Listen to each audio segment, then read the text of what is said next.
ผู้ตื่นผู้เบิกบานได้ด้วยพระองค์เองขอนอบนบเคารพบูชาพระธรรมคำสั่งสอนของพระบรมศาสดาพระสัมมาสัมพุทธเจ้าพระองค์นั้นโดยเสียนโดยเกล้าขอไหว้สาพระสงฆ์องค์เจ้าพระเถรานุเถระพระสังฆาธิการครูบาอาจารย์จุตนจุองค์ด้วยความเคารพเป็นที่สุดนะครับวันเดือนปีที่ผ่านไปถ้าได้คิดถึงชีวิตที่ล่วงไปน่าใจหายไม่ทำดีมีไว้น่าเสียดายถ้าทำดีมีไว้สบายเอ่ยสวัสดีปีใหม่จงได้ทรัพย์คณานับมากมายหลายสิบแสนประสงค์ใดทั่วสิ้นทั้งดินแดนจงสมความมาดแม้นทั่วแคว้นเทินธรรมบรรณาการมงคลชีวิตประสิทธิพรคำกลอนสอนใจของพระเดชพระคุณหลวงปู่จันทร์กุสโรพระพุทธพจน์วราภรณ์ท่านได้ประพันธ์ไว้วันนี้ขึ้นต้นปีใหม่ก็เลยนำอ่านญาติโยมทั้งหลายได้สบายจิตได้เป็นข้อคิดสอนใจตอนรับปีใหม่ซึ่งก็เก่าไปแล้ว 4-5 วันแล้วเนาะมันก็คู่กันเก่ากับใหม่เก่าไปใหม่มาวันนี้รายการเสียงธรรมรายการธรรมะเพื่อสืบสานและเพิ่มแรงบันดาลใจวัดชัยสถานธรรมภาพพระครูพัชยคุณเป็นผู้ดำเนินรายการวันนี้ก็จะมีพระอาจารย์พระครูสิริอมราภิรัตน์มาเป็นผู้ดำเนินรายการต่อธรรมสกรรมนี้ส่วนตอนนี้กำลังรอท่านพระครูอยู่ก็อาตมาก็เลยมาทักทายญาติโยมทั้งหลายวันนี้อย่างใดก็ขออำนวยอวยพรกับทางสถานีวัดฝ่ายหิน 104.5 สถานีวิทยุคลื่นพระพุทธศาสนาแห่งชาติและสังคมซึ่งก็มีท่านอาจารย์ท่านพระครูสมุขวิศววรกิจโจเป็นผู้ที่คอยบริหารจัดการแล้วก็มีพี่น้อยพี่หนานลูกศิษย์ลูกหาช่วยดูแลกันก็ต้องขออนุโมทนานะครับปีสุดปีมานี่ก็ท่านได้ทำความดีสร้างบารมีแผ่ธรรมะก็ต้องขออนุโมทนาสาธุการในความเสียสละในความที่ท่านเป็นผู้ที่เล็งเห็นคุณค่าของการเผยแผ่ธรรมเพราะการเผยแผ่ธรรมนั้นเป็นสิ่งที่เรียกว่าเข้าถึงใจเข้าถึงหูเข้าสู่ใจก็จึงต้องขออนุโมทนากับทางสถานีวิทยุคลื่นพระพุทธศาสนาชาติและสังคมวัดฝ่ายหิน 104.5 โดยท่านพระครูสมุขวิศววรกิจโจและทีมงานนะครับและญาติโยมทั้งหลายนะที่คอยช่วยเหลือเจือจานงานพระพุทธศาสนาในส่วนของการเผยแพร่พระธรรมคำสอนของพระบรมศาสดาพระสัมมาสัมพุทธเจ้านี้นะก็ต้องขออนุโมทนาและก็ขออำนวยอวยผลเป็นกุศลดลบันดาลคุ้มครองนี่ท่านพระครูสมุขวิศววรกิจโจในสถานีพร้อมด้วยเพื่อนพ้องน้องพี่เจ้าหน้าที่อย่างต่างๆเนาะที่คอยช่วยเหลือเจือจานงานพระศาสนาในส่วนนี้คือเจริญรุ่งเรืองอยู่เย็นเป็นสุขอายุมั่นขวัญยืนอยู่ดีสบายสุขกายสุขใจตลอดปีใหม่ตลอดปีเรื่อยๆไปนะขอรับ และ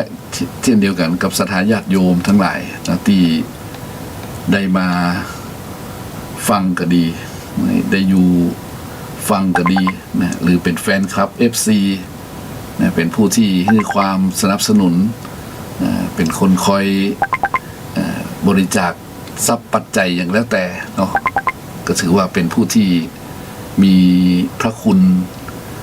คอยค้ำคอยจุนคอยอุปการะคอยดูแลทุกภาคส่วนนะทุกภาคส่วนอันนี้ก็ขออนุโมทนาขออนุโมทนากับทุกภาคส่วนนะทุกคนทุกท่านที่ตั้งจิตตั้งใจเรียกว่า ถวายเป็นธรรมทานเพราะมีหลายคนได้บริจาคทรัพย์ได้ช่วยเหลือเจือจานงานพระศาสนาส่วนของอามิสบูชาคือวัตถุสิ่งของเงินทองการเทศการท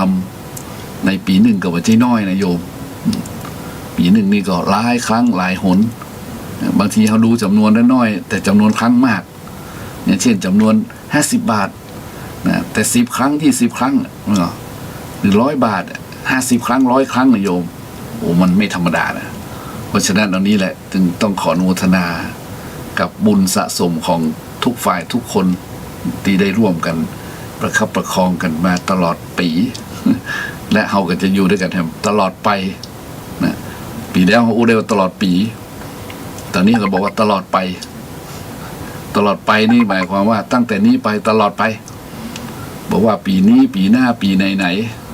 ตลอดไปนะญาติโยมบอกว่าปีนี้ปีไหนตลอดไปนะเราเกิดมาเรียกว่าโชคดีมีบุญได้พบพระพุทธศาสนาเราโชคดีมีบุญมีวาสนาได้คอยเรียกว่าทำบุญในพระพุทธศาสนานี่เราถือว่าเราโชคดีที่สุดละเพราะว่าในประเทศที่ปัจจุบันสมัยเนี่ยโยมนะอาตมาญาติโยมเราก็คงจะรับรู้สื่อต่างๆเนาะจากสื่อต่างๆบอกว่าสื่อทางอินเทอร์เน็ตสื่อทางโซเชียลสื่อทางอย่างแล้วแต่เราก็เห็นว่านะในภูมิประเทศแต่ละประเทศก็ดีในโลกนี้แต่ละมุมโลกก็กำลังได้รับภัยพิบัติทางธรรมชาติมากมายบอกว่าทางเป็นทางด้านน้ำลมไฟภูเขาระเบิดหิมะตกเยอะนี่นะเราเห็นข่าวเนาะแต่เมืองไทยเรานี่ยังนะเมืองไทยเรานี่ถือว่าโอเคโยนะและเราเป็นคนโชคดีที่อยู่ในเขตแคว้นแดนไทยเขตแคว้นแดนไทยก็ถือว่าโชคดีอ่ะไผ่จะว่าได้อาตมาก็บอกว่าโชคดีถือว่ามันเป็นปฏิรูปประเทศนะปฏิรูปประเทศคือประเทศที่อุดมสมบูรณ์มันมีสัพยะที่ดีนะจะว่าหนาวอย่างวันนี้เราเจอกันมันหนาวนี่ก็ยังดีนะหนาวแล้วบอกมีหิมะตกไม่เหรอโยมเนี่ยถ้าหนาวแบบหิมะลงตกอย่างที่เราเห็นข่าวต่างประเทศโอ้โหเราบักเกยเราคงจะลำบากมากมายเนี่ยเพราะฉะนั้นมันพอดีอ่ะมันสัพยะนะสัพยะถือว่าโชคดีไงร้อนเขาก็ร้อนเกินไปหนาวก็หนาวเกินไปฝนตกเข้าแบบตกนักจนเกินไปรู้สึกว่าทุกอย่างมันจะพอดีนะอันนี้ในความเห็นและความที่มองปัจจุบันนี้ต่างคนก็ต้องคิดว่าเฮาเนี่ยโชคดีนะมันเป็นประเทศที่เหมาะสมนะเป็นประเทศที่ดีงามสำหรับเฮาญาติโยมไหนมันเป็นสัพยะนะสถานที่ภูมิอากาศก็ยังเป็นสัพยะอยู่และยังบอกปอเนี่ยคนก็ยังเป็นสัพยะอยู่เหมือนกันโยมอย่างใดเขาก็คนไทยเหมือนกันเนาะ คนไทยใจดีมีเมตตากันแล้วกัน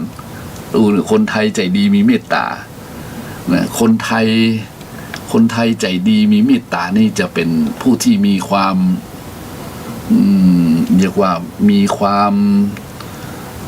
ามที่ดูดซับเอาขนบธรรมเนียมประเพณีไง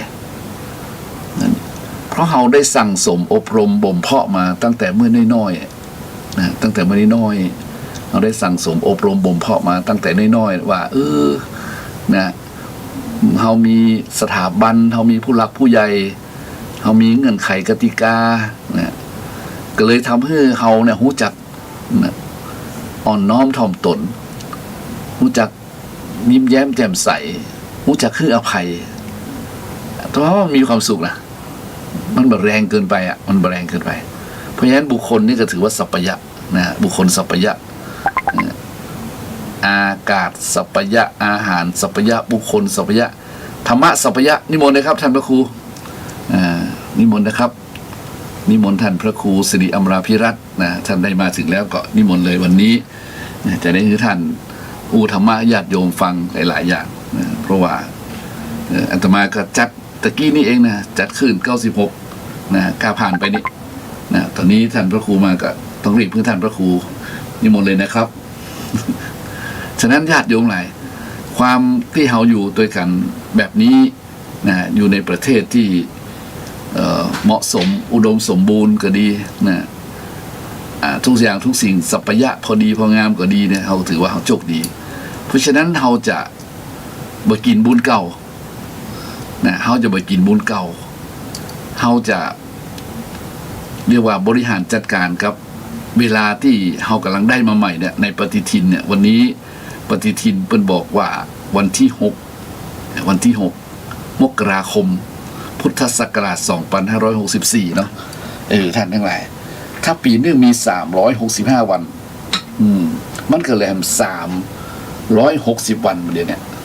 ญาติโยมเพราะฉะนั้นเราจะทำยังไงนะเราจะทำยังไงเราจะเริ่มต้นชีวิตเราจะสตาร์ทตรงจุดไหนเราจะไปสู่เรียกว่า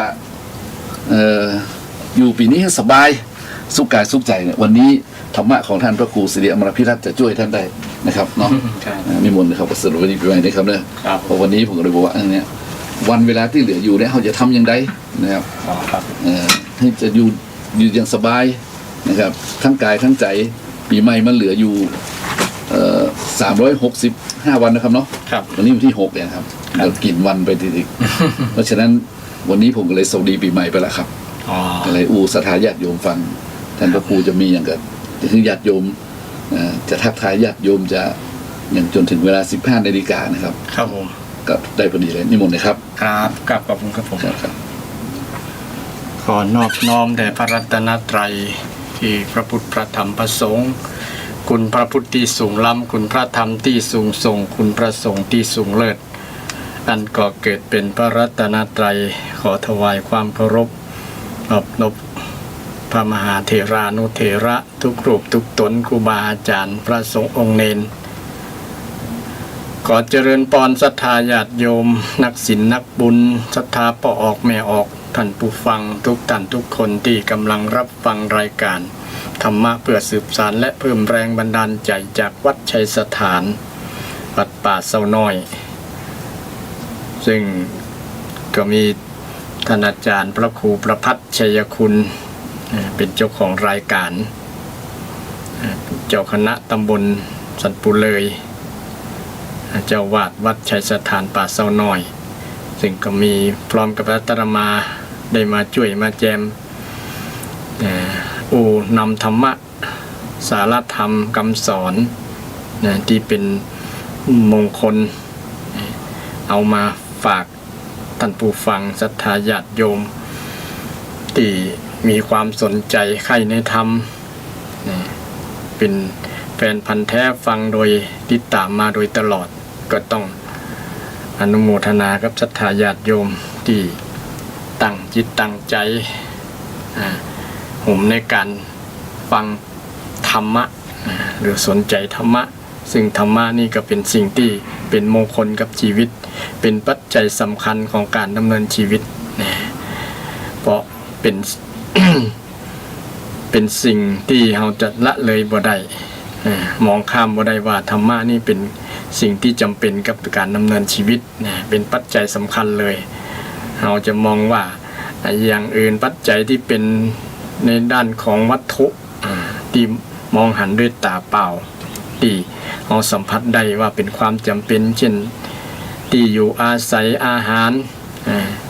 เครื่องนุ่งห่มยารักษาโรคปัจจัย4นี่เนาะเราก็ว่ามันสำคัญก็สำคัญอยู่แต่ว่าสิ่งที่สำคัญบ่น้อยกว่านั้นเลยหรือว่าสำคัญมากทีเดียวก็คือธรรมะนี่แหละญาติโยมซึ่งจะต้องใจคู่กับชีวิตของคนเฮาซึ่งคนเฮาจะขาดธรรมะบ่ได้คืออยู่ธรรมะธรรมะซึ่งเป็นสิ่งที่จำเป็นเป็นปัจจัยสำคัญอาตมาก็ได้บ่อยๆให้ศรัทธาญาติโยมได้ฟังกัน ว่าธรรมะเนี่ยเป็นสิ่งจำเป็นกับการดำเนินชีวิตเพราะว่าชีวิตของคนเฮานั่นน่ะ ต้องอาศัยธรรมะนี่แหละเป็นเครื่องประคับประคองเป็นปัจจัยสำคัญในการที่จะดำเนินชีวิตไปฉะนั้นก็ศรัทธาญาติโยมท่านใดที่หุมฟังในการฟังเทศน์ฟังธรรมเนี่ยก็ถือว่าเป็นสิ่งที่ดีเป็นมงคลชีวิตอาตมาก็ได้บอกได้อุปจำว่าอันนี้สงส์การฟังเนี่ยแค่เอาตั้งใจฟังเนี่ยก็ได้ตั้งอย่างน้อยได้5ประการได้ฟังสิ่งใหม่ได้เข้าใจสิ่งเก่าได้บรรเทาความกังขาได้สัมมาทิฏฐิได้สติครองตนสติปัญญาที่ ที่เราได้โดยเราตั้งใจฟังได้แน่นอนอันนี้ส่ง5ประการ5ประการอย่างศรัทธาญาติโยมบางผู้บางท่านก็ฟังวันค่ำเนาะเพราะว่ามีครูบาอาจารย์นำธรรมะมาบอกศรัทธาญาติโยมมาแสดงให้ญาติโยมได้ฟังกันแต่ละคืนแต่ละสถานีก็มีหลากหลายอย่างคืนนี้ก็คืน104.5 เมกะเฮิรตซ์ซึ่งก็เป็นคืนพระพุทธศาสนาวัดฝ่ายหินซึ่งมีท่านอาจารย์กุปรัตน์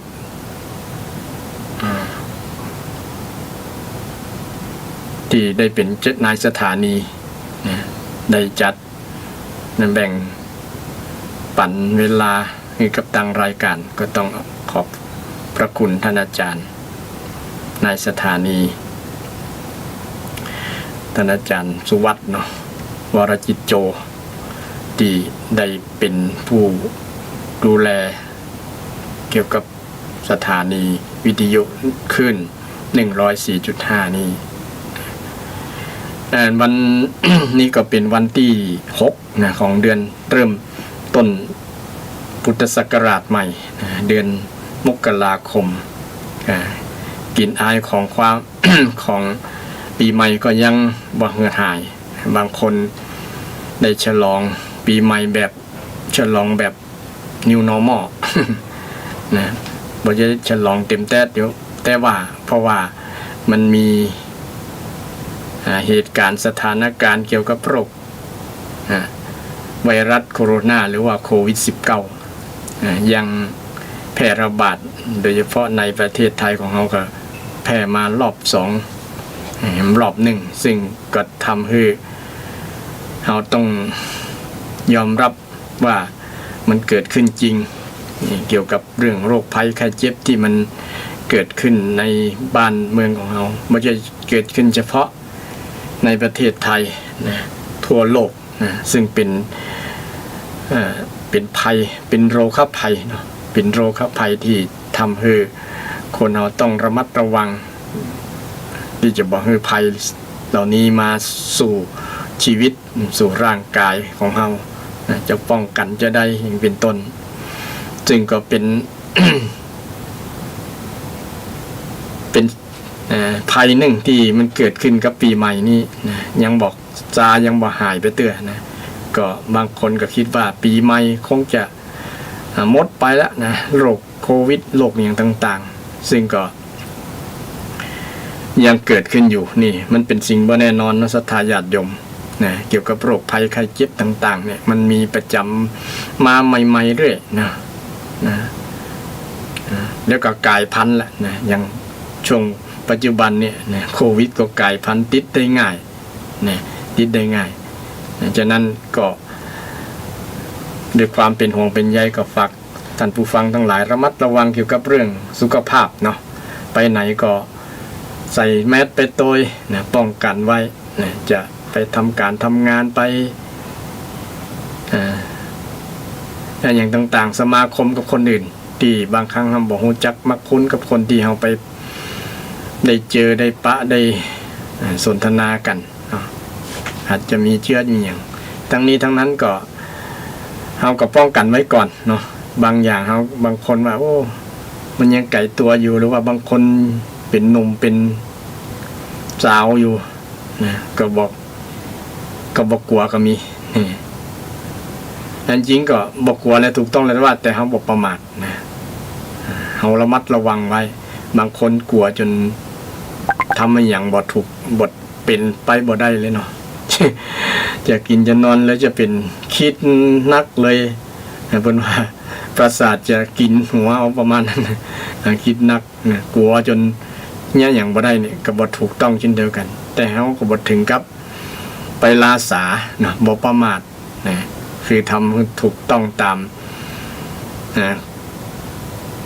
ความแนะนำจากต่างภาครัฐนะจากกระทรวงสาธารณสุขที่เป็นแนะนำคือได้ปฏิบัติให้ถูกต้องตามหลักเพื่อป้องกันเพื่อความรอดจากความติดเชื้ออันนี้นั่นเองนะรัฐบาลก็มีความปรารถนาดีพยายามที่จะทำให้คนไทยเฮาเนี่ยนะปลอดจากโรคภัยนะเท่าที่จะทำได้นะทั้งนี้ทั้งนั้นก็อยู่ที่ตัวเฮาเองเนาะเฮาจะป้องกันจะได้ก็อยู่ที่เฮามีความคิดมีสติที่จะป้องกันระมัดระวังเกี่ยวกับโรคที่จะเกิดขึ้นคนเราเกิดมาแล้วญาติโยมเนาะ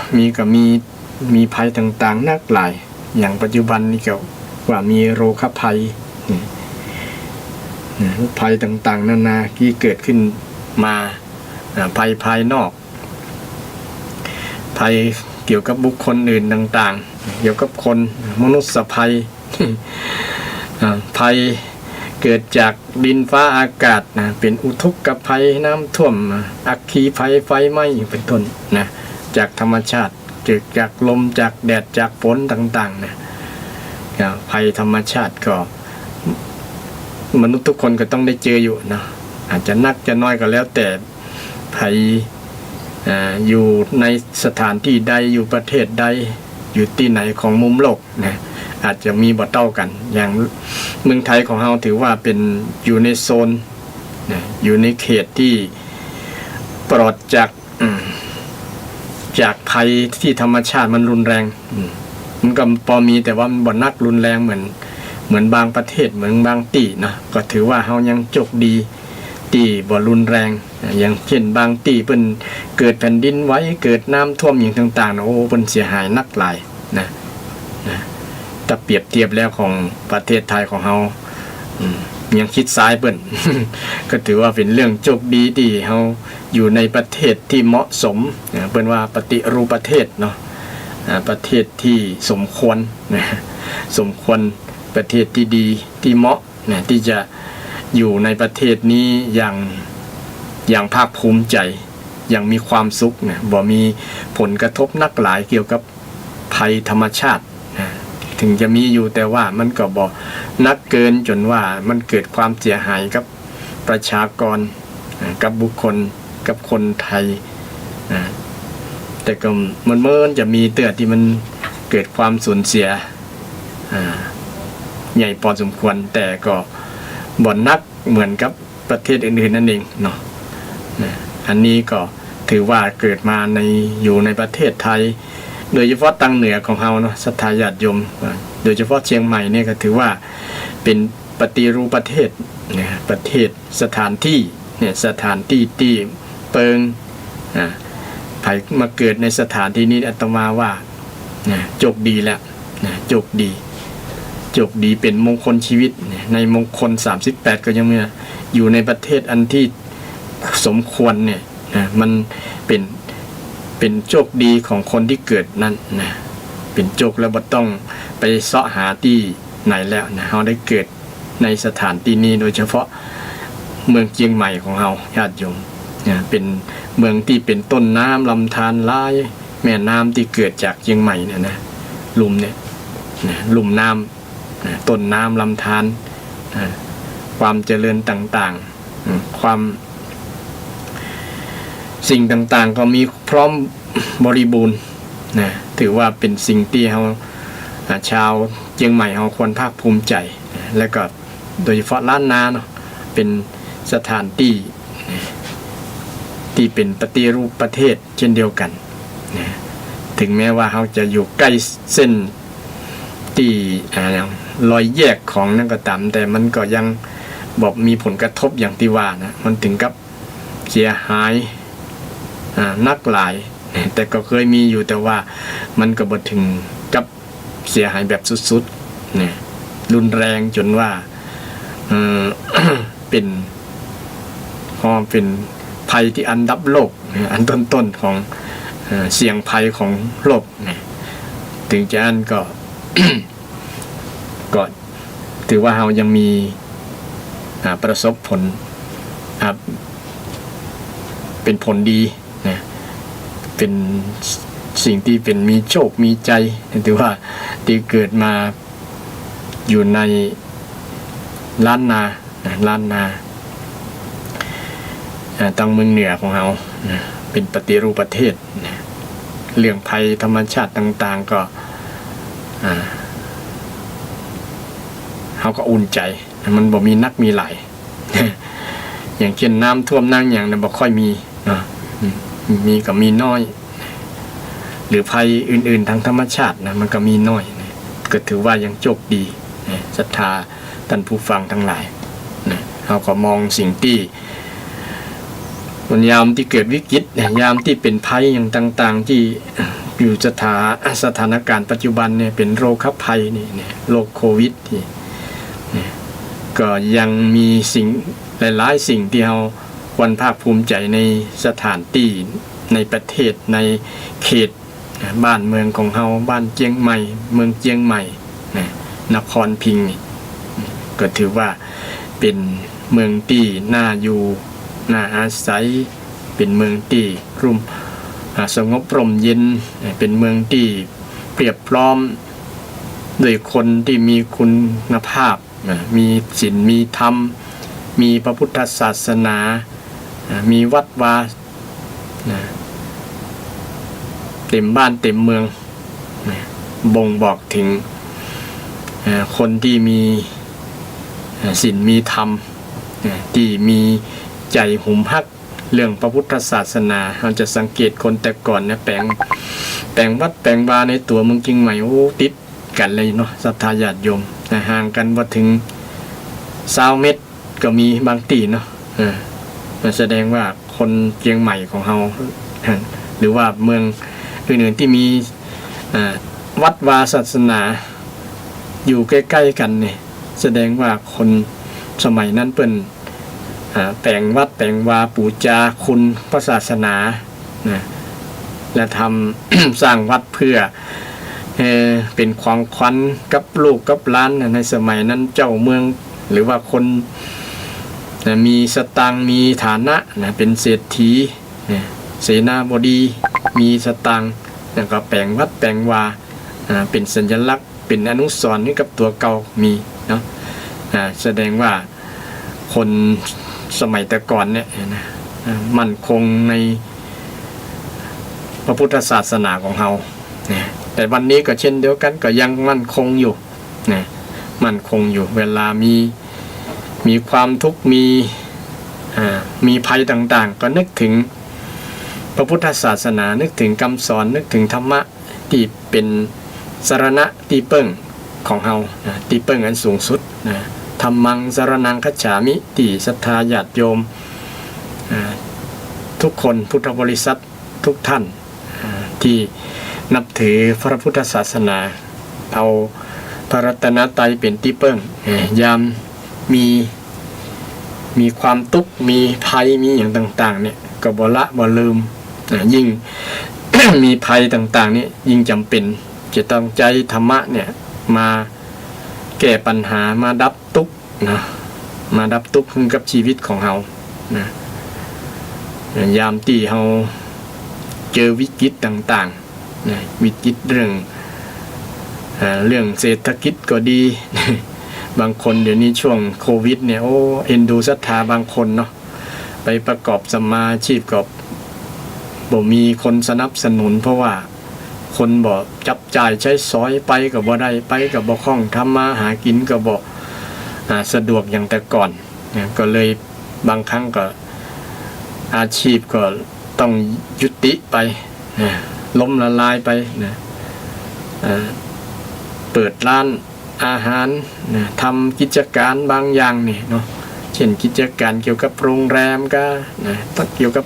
ท่องเที่ยวนี่เป็นต้นเนาะก็ต้องยุติไปจบไปก็เป็นที่เอ็นดูเนาะ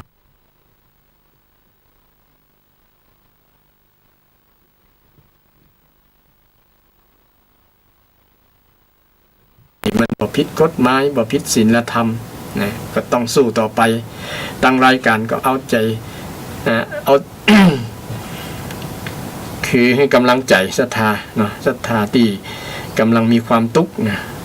กำลังมีความทุกข์เนี่ยจะได้ที่จะช่วยศรัทธาก็มีเพียงเอาธรรมะนั่นแหละมาฝากเป็นสิ่งที่จะช่วยให้เราได้นำธรรมะเนี่ยไปแก้นะไปแก้ปัญหาธรรมะแก้ได้ญาติโยมนะความทุกข์ของคนก็มันตึกที่ทุกข์ใจนี่แหละญาติโยมนะทุกข์กายนี่มันก็เป็นธรรมชาติธรรมดาที่จะต้องต่อสู้กับความลำบากตรากตรำนะการต่อสู้ต่อดินฟ้าอากาศนะอดทนต่อหนาวต่อร้อนต่างๆนี่ก็ต้องมันก็เป็นธรรมชาติเกิดขึ้นอยู่แล้วนะทุกคนก็เจอบอกว่าจะเกิดที่ไหนนะก็มีภัยทางธรรมชาติที่ต้องสู้เนี่ยอย่างช่วงนี้หนาวเนี่ยบางคนก็อยู่ติดดอยที่ยังก็ต้อง ทนต่อความหนาวเป็นทุกข์ต่อความหนาวนะต้องทนนอนหนาวบางเตื้อผ้าห่มชั้นเดียวก็บ่พอ2ชั้นก็บ่อุ่นนะต้องใจผ้าห่มนักๆหลายผืนนี่ชาวดอยนะก็ต้องได้รับความลำบากรับความทุกข์ปัญหาก็ต้องรู้ธรรมชาตินะแต่สติปัญญานี่แหละนะของคนนั่นแหละจะแก้ปัญหาเองนะถ้ามีปัญญามีความรู้จะแก้ปัญหาเกี่ยวกับภัยธรรมชาติจะได้นะมนุษย์แก้ไขได้ญาติโยมนะเช่นเวลาหนาวเพิ่นก็มีนะเครื่องทำน้ำอุ่นมาอาบนี่เป็นต้นเนาะเวลาเย็นก็ทำให้อุ่นได้ร้อนได้เวลาร้อนก็ทำให้เย็นได้เป็นต้นนะมนุษย์มีสติปัญญานะมีสติปัญญาในการแก้ปัญหาที่เกิดจากภัยธรรมชาติหรือภัยต่างๆเนี่ยมันอยู่ที่เรื่องมาจบที่ใจเรื่องสติปัญญานี่แหละนะที่จะต้องนำเอาหลักนะความรู้ความสามารถคือหลักธรรมะเนี่ยธรรมะที่เกิดอยู่ในยึดในใจของทุกคนนั่นแหละแล้วแต่เราจะเอามันมาใช้เพื่อเป็นประโยชน์ได้มากใดแล้วแต่ความเข้าใจในเรื่องธรรมะของแต่ละบุคคลอย่างศรัทธาท่านผู้ฟังหุ่มฟังธรรมะเป็นประจำนี่ก็คงรู้ดีว่าจะเอาธรรมะอย่างไปใช้เวลาเรามีปัญหามีความทุกข์เนี่ยเนาะบ่ใจเฉพาะตัวเก่าไปแก้ปัญหากับลูกกับหลานตัวเนี่ยคนที่มีธรรมะฟังธรรมะเข้าใจแล้วนำธรรมะใช้นะโดยเฉพาะเรื่องจิตเรื่องใจนี่เป็นสำคัญญาติโยมนะจิตใจนี่มีเรื่อง มีเรื่องภัยที่น่ากลัวที่มันจะเกิดขึ้นกับใจของเฮานะภัยทางนอกก็ที่ได้กล่าวมาแล้วเกี่ยวกับภัยธรรมชาติภัยเรื่องที่จะต้องต่อสู้กับธรรมชาตินะก็ด้วยสติปัญญาของมนุษย์ก็แก้ไขได้นะแก้ไขได้แต่ภัยอย่างหนึ่งเนี่ย จะต้องอาศัยสติปัญญาสูงขึ้นคือกิเลสภัยศรัทธาญาติโยมกิเลสภัยเนี่ยกิเลสภัยนี้ต้องมี เอาปัญญาญาณนี่มาแก้กิเลสภัยมีความโลภความโกรธความหลงหมดเนี่ยเนาะมันน่ากลัวยิ่งกว่าโควิดญาติโยมนะน่ากลัวกว่าโรคหลายๆโรคบอกว่าจะเป็นโรคมะเร็งโรคต่างๆนะไอ้กิเลสภัยนี่ถือว่าเป็นมะเร็งร้ายที่เกาะกินใจทุกผู้ทุกนามบอกว่าคนนั้นจะเป็นพุทธคริสต์อิสลามก็แล้วแต่มีกันหมดนะความโลภความโกรธความหลงพวกนี้ถ้ามันมายึดครองจิตใจของคนเนี่ยนะถือว่าคนนั้นมีภัยอันตรายต่อจิตใจต่อชีวิตละนะต่อชีวิตเช่นเราดำเนินชีวิตไปเนี่ยนะเรากำลัง ตกอยู่ในภัย คือกิเลสภัยอย่างเนี่ยเกี่ยวกับตระกูลใหญ่ๆนะมีภัยใหญ่ๆกิเลสภัยเนี่ยนะมันทำให้คนเนี่ยขาดความสุขนะกิเลสเนี่ย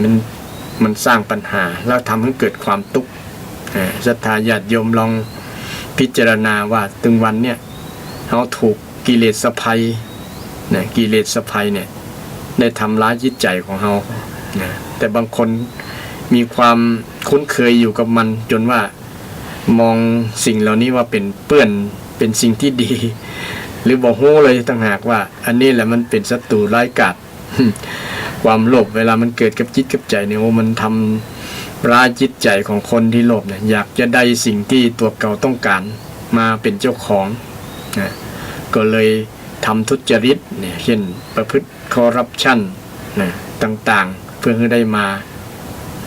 ในสิ่งที่ตัวเก่าต้องการโดยที่บ่ถูกกฎหมายบ่ถูกศีลธรรมเนี่ยนะทำให้คนอื่นเดือดร้อนนะเช่น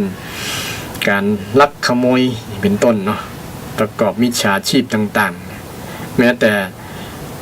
พระสงฆ์องค์เจ้าก็ยังได้รับ ผลกระทบนะไปงัดกุฏิเนี่ยไปงัดตู้บริจาคของวัดของวานะมีกันเกือบกุฏิ เพราะว่าบุคคลเหล่านั้นมันถูกความโลภครอบงำก็เลยทำไปโดยความโลภนะความโลภบังคับจิตใจอันจริงจิตฝ่ายดีของเขาก็มีแต่ว่าเขาถูกไอตัวโลภเนี่ยมันเข มันบังคับให้ทำบ่ได้นะถ้าหูตันว่าโอ้ไอเนี่ยมันเขให้เขาทำเนี่ยบังคับให้เขาทำเนี่ยมันบอกมารับผลการกระทำนั้นเวลาเราได้รับผลของการกระทำรับผลของกรรม กรรมพอดีเนี่ยเป็นบาปกรรมเนี่ยนะเป็นกิเลสที่เป็นเหตุทำให้ชีวิตเศร้าหมองจิตใจเศร้าหมองจิตใจวุ่นวายนะจิตใจอ้อนหนกระวนกระวายเดือดดาลอยู่บ่เป็นสุขนะเพราะถูกกิเลสภัยนะกิเลสภัยนะกิเลสภัยเขาจะแก้ได้จะได้นะแก้กิเลสภัยก็อย่างที่ว่านะต้องแก้ด้วยสติปัญญาวิธีทำก็ที่จะแก้ความโลภเนี่ยเพิ่นบอกว่าด้วยการด้วยการการนี่เป็นวิธีแก้โลภบุคคลว่าบ่มีแล้วจะอย่าง บ่มีสตางค์นี่ไปคนเฮามีอย่างอื่นหลายๆนะหลายๆอย่างที่จะได้เนี่ยกายของเฮาเนี่ยแค่ยิ้มก็ถือว่าเป็นการแล้วนะคนเฮาที่บ่คนอื่นเพราะมันหันแก่ตัวหันแก่ตัวมีอัตตามีอีโก้นักนะอันนี้กูจะเอาอันนี้ก็ของกูอันนั้นกับกู มันเลยบ่แบ่งปันกันนะประมาณนั้นนะทางพุทธศาสนาสอนวิธีแก้ปัญหาเรื่องความโลภเนี่ยก็คือสอนให้ตานนะอย่างสมัยอดีตเนี่ยเพิ่นสอนลูกหลานนะฝึกให้ตานอย่างตัวเจ้าเพิ่นไปกุมบาตรไปบิณฑบาตเนี่ยก็เป็นการฝึกนะเรื่องการนั่นเองนะเป็นการตานว่าการแบ่งปันนะสิ่งของก็ดีแบ่งปันความสุขนะแบ่งปันสิ่งที่เขามีอยู่เนี่ยให้กับคนอื่นเนี่ยมันจะแก้ปัญหาความหันแก่ตัวนะความตระหนี่ที่เหนียวที่มัน เกิดจากความโลภนะแล้วก็เกิดการยึดมั่นถือมั่นทำให้เกิดบ่อยากจะให้ภัยแบ่งให้ภัยนะเอาไว้ตัวเก่าอย่างเดียว บางครั้งเราจะสังเกตง่ายๆเวลามีการมีงานเนี่ยเวลาเป็นตั้งโฮงตาลเนี่ยไผจะมีความโลภครอบงำนักหลายนะญาติโยมบางคนเอาถุงเอาอย่างไปใส่ แทนที่จะไปกินหมกกินอิ่มแล้วก็พอเนาะยังห่อยังติ้วไป ยังติ้วไปเอานักบางครั้งกินบ่เสี่ยงบ่หมดน่ะเพราะว่าด้วยความโลภด้วยความอยากจะ อยากจะเอามาเป็นของตัวเก่านะไปลู่กันบางครั้งคนที่อยู่ตั้งหลังบ่ได้กินก็มีนักมีหลายนะเลยเป็นเรื่องแทนที่จะเป็นภาพที่มองว่าเป็นการเฉลี่ยเจียดจานเป็นของบุคคลที่ เปิ้นมีน้ำจิตน้ำใจเนาะเปิ้นมาตั้งโฮงตาลเปิ้นเป็นคนที่ใจกว้างใจบุญใจกุศลนี่แทนที่จะนึกส่วนนั้นนี่แต่กับอยากจะเอาอย่างเดียวนี่เป็นต้นอันนี้บ่ได้ว่าไผเจาะจงนะมันเป็นภาพลักษณ์อย่างนั้นนะสังเกตวิธีสังเกตความโลภเนี่ยนะมันจะสังเกตเห็นง่ายนะในปัจจุบันก็มีนักมีหลายคนโลภเนี่ยจะเอานักกว่าเปิ้นนะบ่หันว่าคนอื่นเปิ้นก็จะใครได้เหมือนเฮาบ่คิดแบบนั้นเนาะนะคนจะแบ่งปันให้เปิ้นพร้อมนี่แต่ก็มีอยู่นักหลายแหละที่คนที่รู้จักคิดจักหยังเนาะนะความโลภมันก็มีน้อยก็มีนักอยู่นะหรือแทบบ่มีเลยนะความโลภนะคืออยากได้ในสิ่งที่มันเกินนั่นนะโลภอยากได้เกินเป็นของโลภนะอยากได้เกินอยากได้ผิดกฎหมายนะมันบ่ถูกต้องเนี่ยแต่ความอยากที่เป็นมิตรเป็นสัมมาทิฏฐิเนี่ยก็ถือว่าอยากที่ได้มาแล้วถูกต้องตามกฎตามศีลนะตามกฎหมายตามศีลธรรมนี่ก็บ่มีปัญหาเช่นอยากจะมีเงินก็ต้องทำงานเนาะอยากมีเงินต้องทำงานจึงผ่านพบอยากเรียนจบต้องขยันคือต้องลงมือทำนะบอกไปเอาโดยที่ตังอยากรวยตังรัดเนี่ยประมาณนั้นนะรวยเร็วๆนะเช่นไปค้ายาบ้าอย่างเป็นต้นนี่เป็นต้นเนาะบ่อยากทำงานนักบ่สู้งานนักงานนักกับบ่เอางานเบากับบ่สู้อย่างเป็นต้นก็เลยหันไปเป็นมิจฉาชีพหันเปิ้นรวยก็อยากจะรวยแต่เอารวยแบบทางลัดอย่างเป็นลักษณะนี้เป็นความโลภแต่คนทำมาด้วยหยัดเหงื่อแรงงานของตัวเก่าด้วยน้ำพักน้ำแรงด้วยลำแข้งด้วยมือ2มือด้วย1สมอง2มือกับ2ขายันขยันเนี่ยนะด้วยความขยันเนี่ยคนนั้นก็บ่ถือว่าเป็นความโลภญาติโยมมันทำด้วยน้ำพักน้ำแรงที่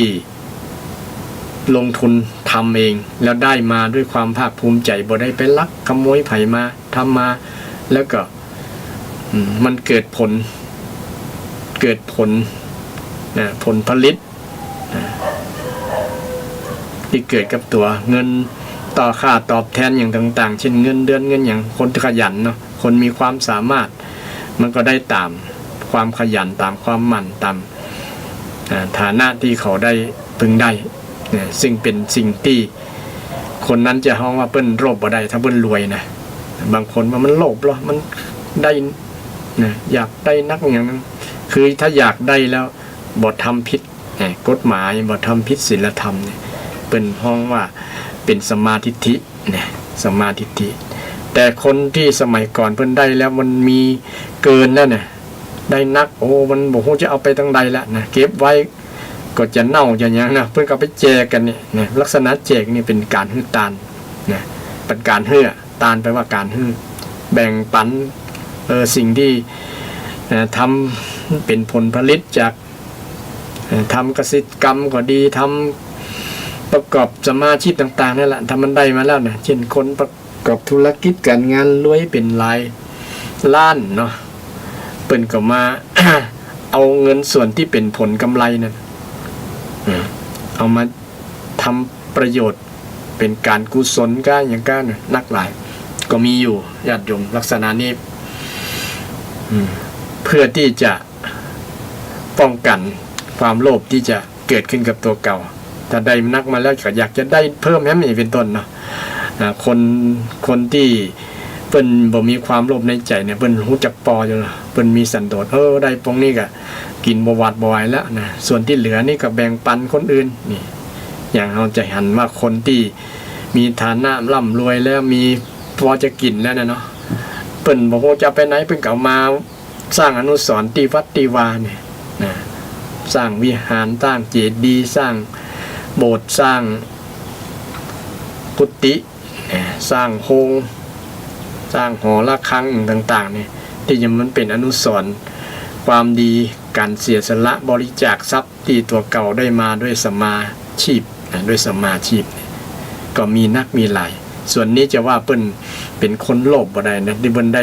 เงินได้ทองมานักสมัยก่อนพุทธกาลจริงๆเนี่ยคนรวยเนี่ยญาติโยมกว่าจะเปิ้นจะนำเงินนั้นมาตั้งโรงทานเนาะนะตั้งโรงทานไผมาแล้วกินเลยเนี่ยตั้งโรงทานแจกเนี่ยแบ่งกับข้าวกับป่าไปอาคันตุกะผ่านไปผ่านมา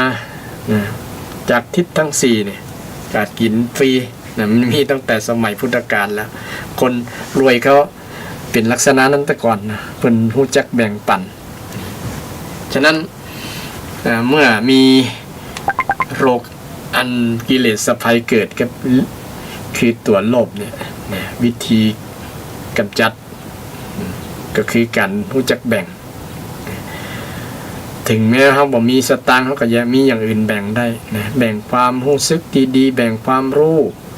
นะแบ่งปันแม้แต่การรักษาศีลญาติโยมก็เป็นการแบ่งปันเป็นมหาทานพระพุทธเจ้าได้ตรัสไว้ศีลห้าเนี่ยนะญาติโยมเป็นการฮื้ออย่างหนึ่งนะญาติโยมฮื้อที่ยิ่งใหญ่เลยแหละบางคนนะมองบอกว่าเป็นการฮื้อจะได้เป็นการฮื้ออย่างยิ่งใหญ่ญาติโยมนะใครรักษาศีลข้อแรกเนี่ยก็เป็นการบำเพ็ญมหาทานเลยแหละนะข้อแรกก็คือการบ่ทำสัตว์ที่มีลมปราณคือบ่ฆ่าสัตว์นะเนาะก็คือฮื้อชีวิตคนเอาถ้าบอก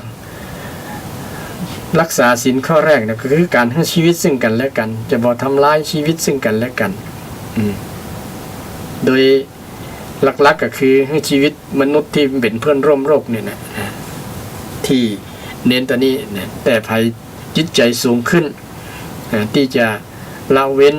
สัตว์ต่างๆที่เป็นเพื่อนร่วมโลกนะสัตว์เดรัจฉานทั้งอย่างต่างๆนั่นก็เป็นการ สั่งสมบารมีสูงขึ้นที่บุคคลคนนั้นจะประพฤติปฏิบัติสูงขึ้นจึงเขาก็สังเกตว่าในศีลของพระสงฆ์เนี่ยจะมีต่างระดับกันถ้าตุเจ้าฆ่าสัตว์ก็จะผิดศีลระดับหนึ่งถ้าฆ่ามนุษย์ก็ผิดศีลสูงขึ้นคือขาดจากความเป็นตุเจ้า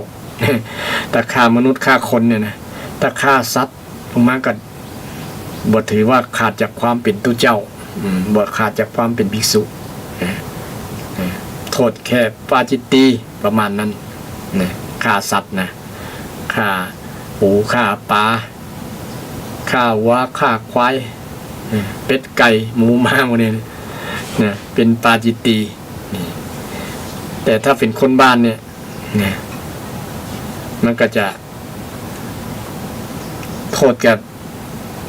ลดหลั่นประมาณนั้นลดหลั่นกันแต่บ่ชัดเจนเหมือนโทษที่ได้บัญญัติในวินัยของตุเจ้าไว้นะว่าถ้าฆ่าคนแล้วจะขาดจากความเป็นตุเป็นพระฆ่าคนดังนั้นวินัยของสงฆ์นี่แยกแยะชัดเจนเกี่ยวกับเรื่องระดับ การโทษนะระดับโทษในการฆ่านะการฆ่าที่โยงมาเรื่องการฆ่าก็ยกว่าอันไผ่ละ เว้นจากการฆ่าเนี่ยงดจากการฆ่างดจากการฆ่าคนนั้นก็ชื่อว่าฮื้อชีวิตคนฮื้อชีวิตสัตว์เนี่ยคนที่เกิดมาในโลกเนี่ยจะบ่มีการละเมิดกันนะสัตว์เหล่านั้นจะตายเองบ่มีการประหัตประหารเอาชีวิตกันนะญาติโยมถ้า ถ้าชีวิตถ้าเว้นละเว้นจากการละเมิดนะบ่ล่วงลมยังสัตว์ที่มีลมปานเนี่ยเป็นว่าปานาติปาตาเวรมณียังสัตว์ที่มีลมปานให้ตกไป ลมปานก็คือลมหายใจเนาะ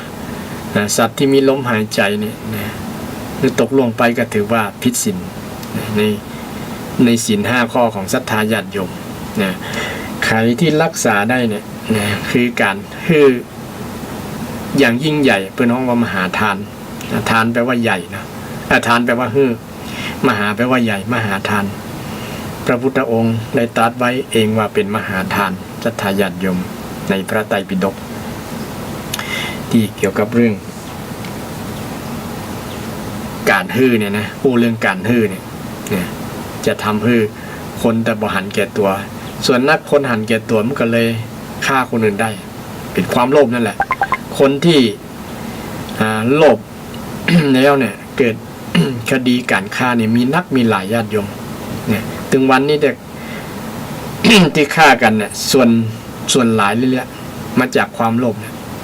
มึงคัดผลประโยชน์กูได้น้อยมึงอันปนานั่นน่ะนะบ่เพื่อแพ้กันก็เลยทำให้ต้องประหารชีวิตซึ่งกันและกันฆ่ากันนะคดีฆาตกรรมจึงนักหลายเรื่องเล็กน้อยเกี่ยวกับเรื่องผลประโยชน์นี่แหละแล้วก็มาจากบันดาลโทสะมาจากเกี่ยวกับความโกรธด้วยมันมาตัวกันนะโลภแล้วก็โกรธขึ้นเมื่อบ่ได้สมใจก็โกรธไอ้ต้นตระกูลเริ่มแรกมันจากความโลภ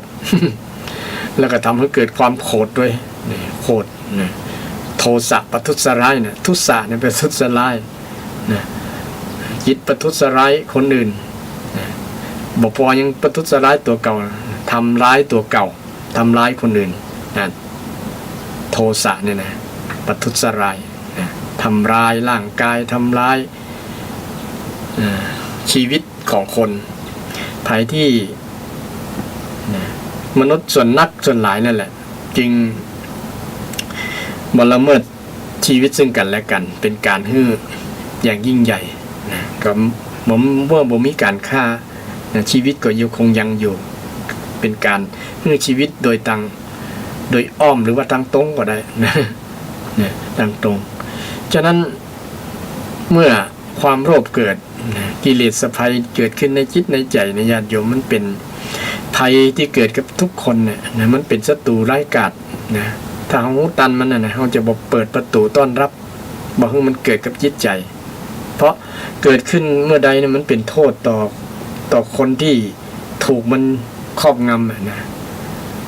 จิตที่ถูกความโลภครอบงำเนี่ยทำให้ประทุษร้ายนะมันทำได้ทุกอย่างนะฆ่าพ่อฆ่าแม่ก็ได้นะ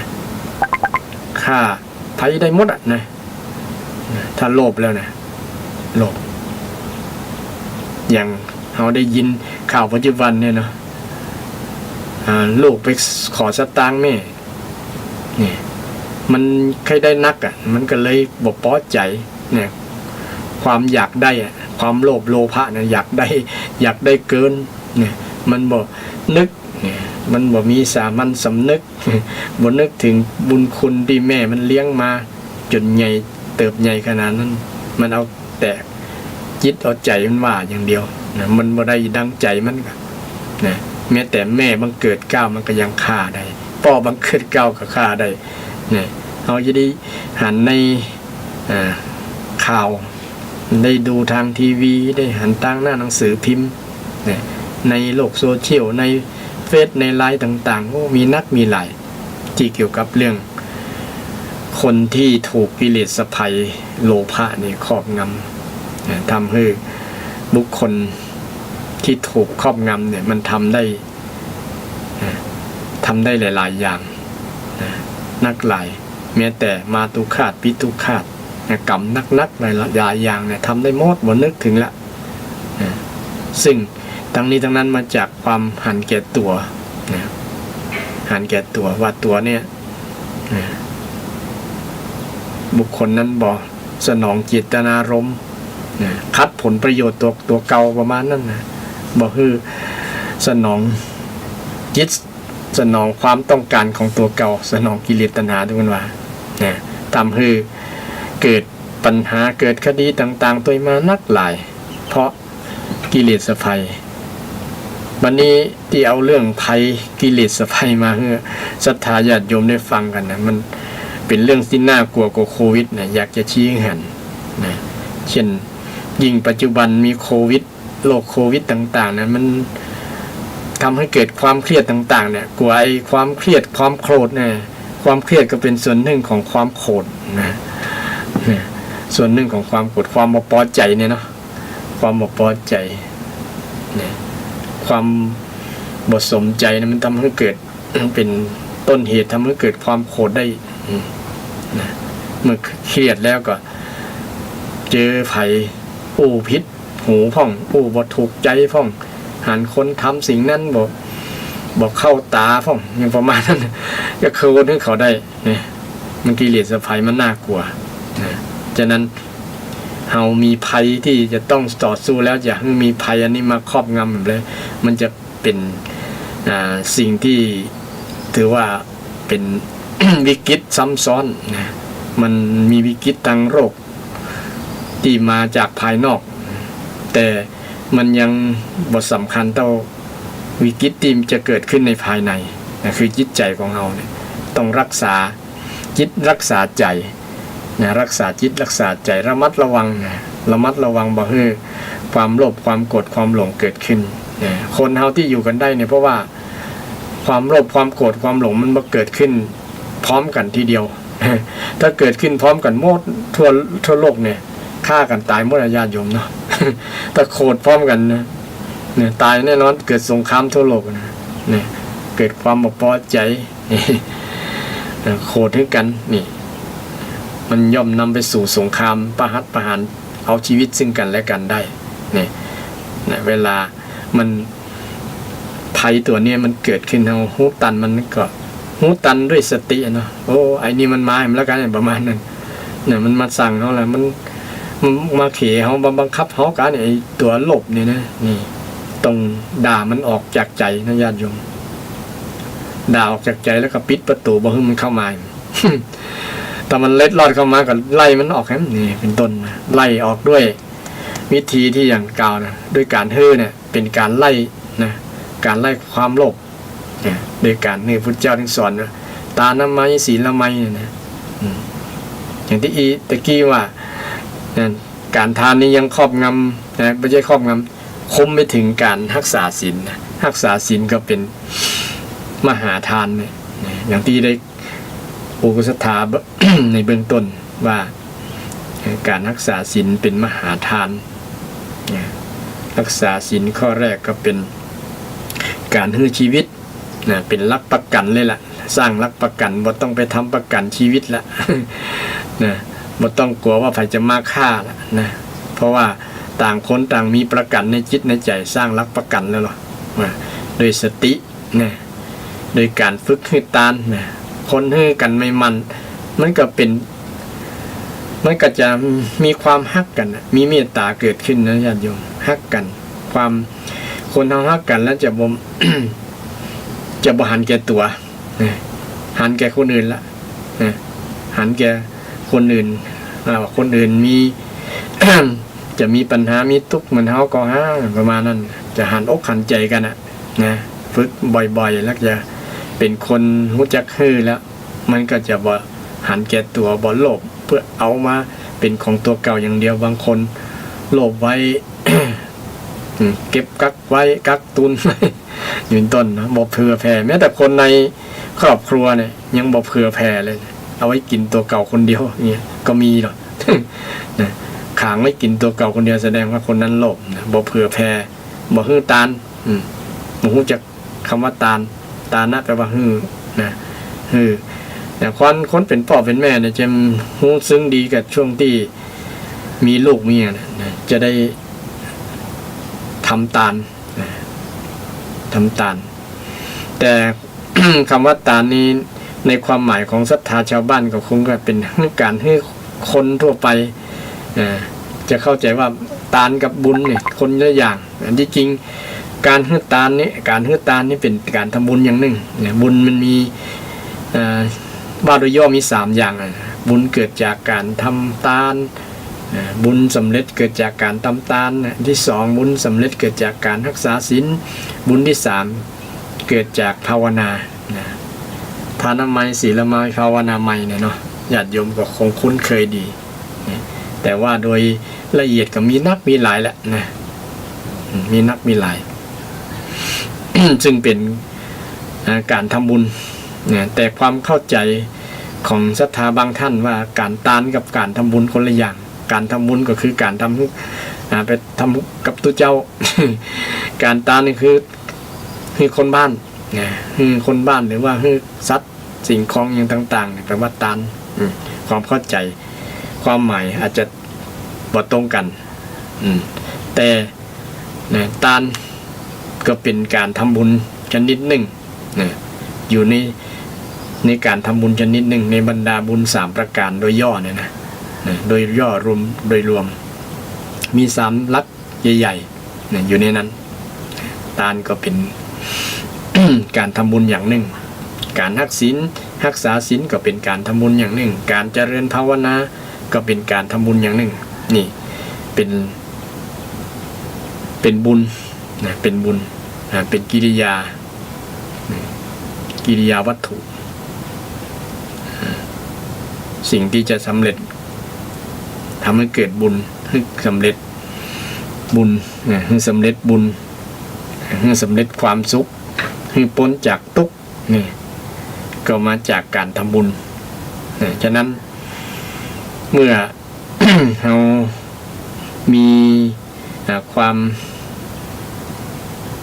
ามคิดการกระทำกรรมอู้ต่างๆที่มันเป็นกิเลสเนี่ยนะเป็นเหตุเศร้าหมองเนี่ยกิเลสแปลว่าสิ่งที่ทำให้เศร้าหมองชีวิตเศร้าหมองจิตใจเศร้าหมองกรรมอู้กรรมจาก็เศร้าหมองนี่พฤติกรรมการกระทำก็เศร้าหมองเนี่ยคือมันบ่เป็นผลดีกับคนทำและก็เป็นผลกระทบกับคนถูกทำนะคนถูกทำฉะนั้นจึงเป็นสิ่งที่น่ากลัวนักกว่าไวรัสโควิดหรือโรคอื่นๆเลยนะแม้แต่มะเร็งที่เพิ่นบอกว่ามะเร็งเนี่ยเป็นสถิติที่คนตายอันดับ1นะตายอันดับ1เลยน่ากลัวนะลองลงมาเกี่ยวกับโรคอย่างหลอดเลือดในหัวใจเนี่ยนะเลือดไปเลี้ยงหัวใจบ่ตันบ่ป้ออย่างประมาณนั้นนะลงมาก็เป็นโรค โรคความดันนะความดันโลหิตพวกนี้ก็เป็นสิ่งที่เป็นสถิติที่ทำให้คนตายนักนะลงมาแหมก็เป็นเรื่องเกี่ยวกับโรคเบาหวานโรคอื่นๆมาก็น่ากลัวอยู่ น่ากลัวกับสิ่งที่จะเกิดขึ้นกับร่างกายของเราแต่ว่าถ้าเราหูตันมันไปปรึกษาไปหาแพทย์บ่อยๆไปตรวจบ่อยๆการรักษาร่างกายเนาะแต่ช่วง แต่ในหลักพุทธศาสนาคือรักษาจิตใจเป็นเน้นที่เรื่องรักษาจิตใจการรักษากายก็เน้นอยู่แต่ว่าเน้นนักคือรักษาจิตใจที่จะบอกให้ถูกกิเลสถูกกิเลสครอบงำมาทำร้ายจิตใจพระพุทธเจ้าจึงสนับสนุนการฆ่าทุกอย่างนี้เป็นห้ามฆ่าคนฆ่าสัตว์แต่ว่าการฆ่ากิเลสเนี่ยได้บุญต่างหากนะทุกไผ่ฆ่าความโกรธได้เนี่ยจะนอนเป็นสุขจะอยู่เป็นสุขไผ่ฆ่าความโลภได้ก็นอนเป็นสุขไผ่ฆ่าความหลงได้ก็อยู่ดีมีสุขเป็นความสุขบ่วุ่นวายบ่เดือดร้อนเย็นสบายนี่ชีวิตจะสงบร่มเย็นแต่ถึงวันนี้ ชีวิตของเราเนี่ยบางครั้งมันเกิดความวุ่นวายต่างๆนะเพราะว่ากิเลสทั้งนั้นแหละถ้าเราหูตันมันก็จะบด จะบ่เกิดขึ้นกับจิตใจเราด้วยมีสติเนาะสตินึกว่าช่วง ขณะนี้จิตใจเรามีอันนี้มารบกวนก็ความโลภความโกรธความหลงเนี่ยถ้ามีมารบกวนจิตใจเขาก็มีวิธีที่จะแก้ปัญหามันเกิดขึ้นเรื่อยละถ้าเขาบอกปิดประตูอย่างที่กล่าวไว้นะปิดประตูบ่เปิดรับมันแต่ส่วนนักเปิดอาซาเลย เปิดประตูอาซารับยินดีต้อนรับกิเลสทั้งหลายความโลภมาเลยความโกรธมาเลยความหลงมาเลยเปิดให้เต็มที่จะเข้าจะออกมาเลยเข้าออกมาเลยเปิ่นจึง คนแต่ก่อนเพิ่งมีปริศนาธรรมนะมีพระปิดตาก็ดีปิดหูก็ดีนะสอนว่าบางอย่างเนี่ยกิเลสมันเข้ามาตั้งตาความโลภเข้ามาตั้งตาความโลภเข้ามาตั้งหูได้ยินเสียงเพลงเสียงหยังก็อยากจะฟังอยากจะซื้อมาอย่างนั้นหลงไหลข้างใครเนี่ยทำให้ตัวเก่าอยู่บทเป็นสุขเนาะอยากจะมาสนอง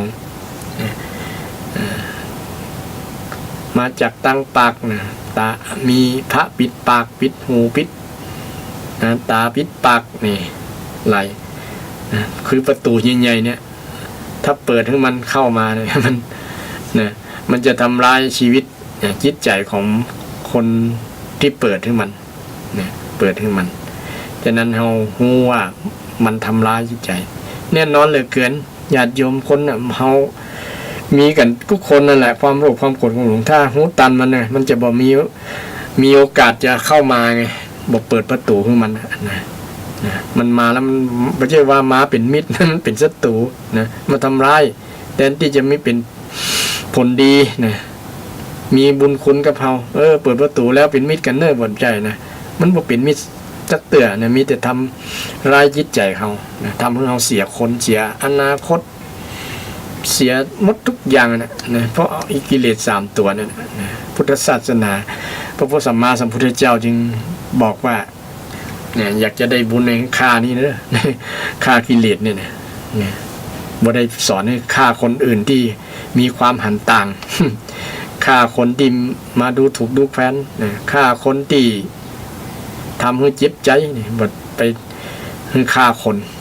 แต่ฆ่าจิตใจที่มันโกรธนี่แหละมันจะชนะคนญาติโยมเช่นเขาโกรธกับคนที่คนว่าดูถูกดูแคลนก็ดีคนสบประมาทดูหมิ่นคนว่าให้เจ็บช้ำน้ำใจเนี่ยเขามาฆ่าตัวที่มัน เนี่ยทำให้เขาเจ็บช้ำน้ำใจก็เพราะไอ้โกรธนี่แหละเพราะไอ้หลงนี่แหละไปโลภนี่แหละไอ้โลภเนี่ย3 ตัว3 ตระกูลใหญ่ๆเนี่ยมันมาเรื่อยๆเนี่ยแต่บางวันไหนมันบ่มานี่เขาจะสบายญาติโยมเขาบ่ได้วุ่นวายนอนก็ม่วนนอนก็ม่วนรับก็ม่วนกินก็ม่วนแต่เมื่อใดมันมาแล้วนะญาติโยมโอ้เกิดหันหน้ากับคนที่เป็นคู่อริกันเกิดหันสิ่งที่ตัวเก่าอยากจะได้อยากจะได้มาเป็นเจ้าของถ้าอยากจะได้คู่ครองเพศตรงข้ามแม้แต่เขามีเจ้าของแล้วก็ยังอยากจะได้มานี่ครับเป็นตุ๊กกันญาติโยมเป็นตุ๊กนอนบ่รับละนะ นอนมาแขนเกยหน้าผากเนาะ คือเนี่ยเรื่องเดียวเก่าเนี่ยที่ไอ้ถูกไอ้ตัวเนี้ยหลบกดหลงเลยมันบังคับขี่คิดเนี่ยนะคิดนะไปเมาคนนั้นเมาคนนี้ถูกความหลงเนี่ยความหลงมันเมามันพิษหลงเนี่ยคือเดินพิษทางจิตมันเดินพิษเนี่ยคิดพิษเนี่ยก็เป็นความหลงหลงตนลืมตายหลงกายลืมแก่หลงเมียลืมพ่อลืมแม่ไม่ว่านะ คนแต่ก่อนเป็นว่าหลงแน่ๆคือหลงกิเลสเนี่ยหลงกิเลสไปหลงว่าอันความโลภความโกรธความหลงมันเป็นเปื้อนที่ดีเนี่ยเป็นบุคคลที่อยู่กับเฮาเมินแล้วโอ้มันเป็นเพื่อนดีแล้วอยู่กับเฮา ทั้งแท้ที่แท้มันเป็นบาปมิตรเนี่ยเป็นมิตรที่ทำร้ายตัวเฮาทำลายจิตใจของเฮาวันนี้ถ้าญาติโยมฟังแล้วกำลังพิจารณาดูนะศรัทธาญาติโยมก็คงจะนะ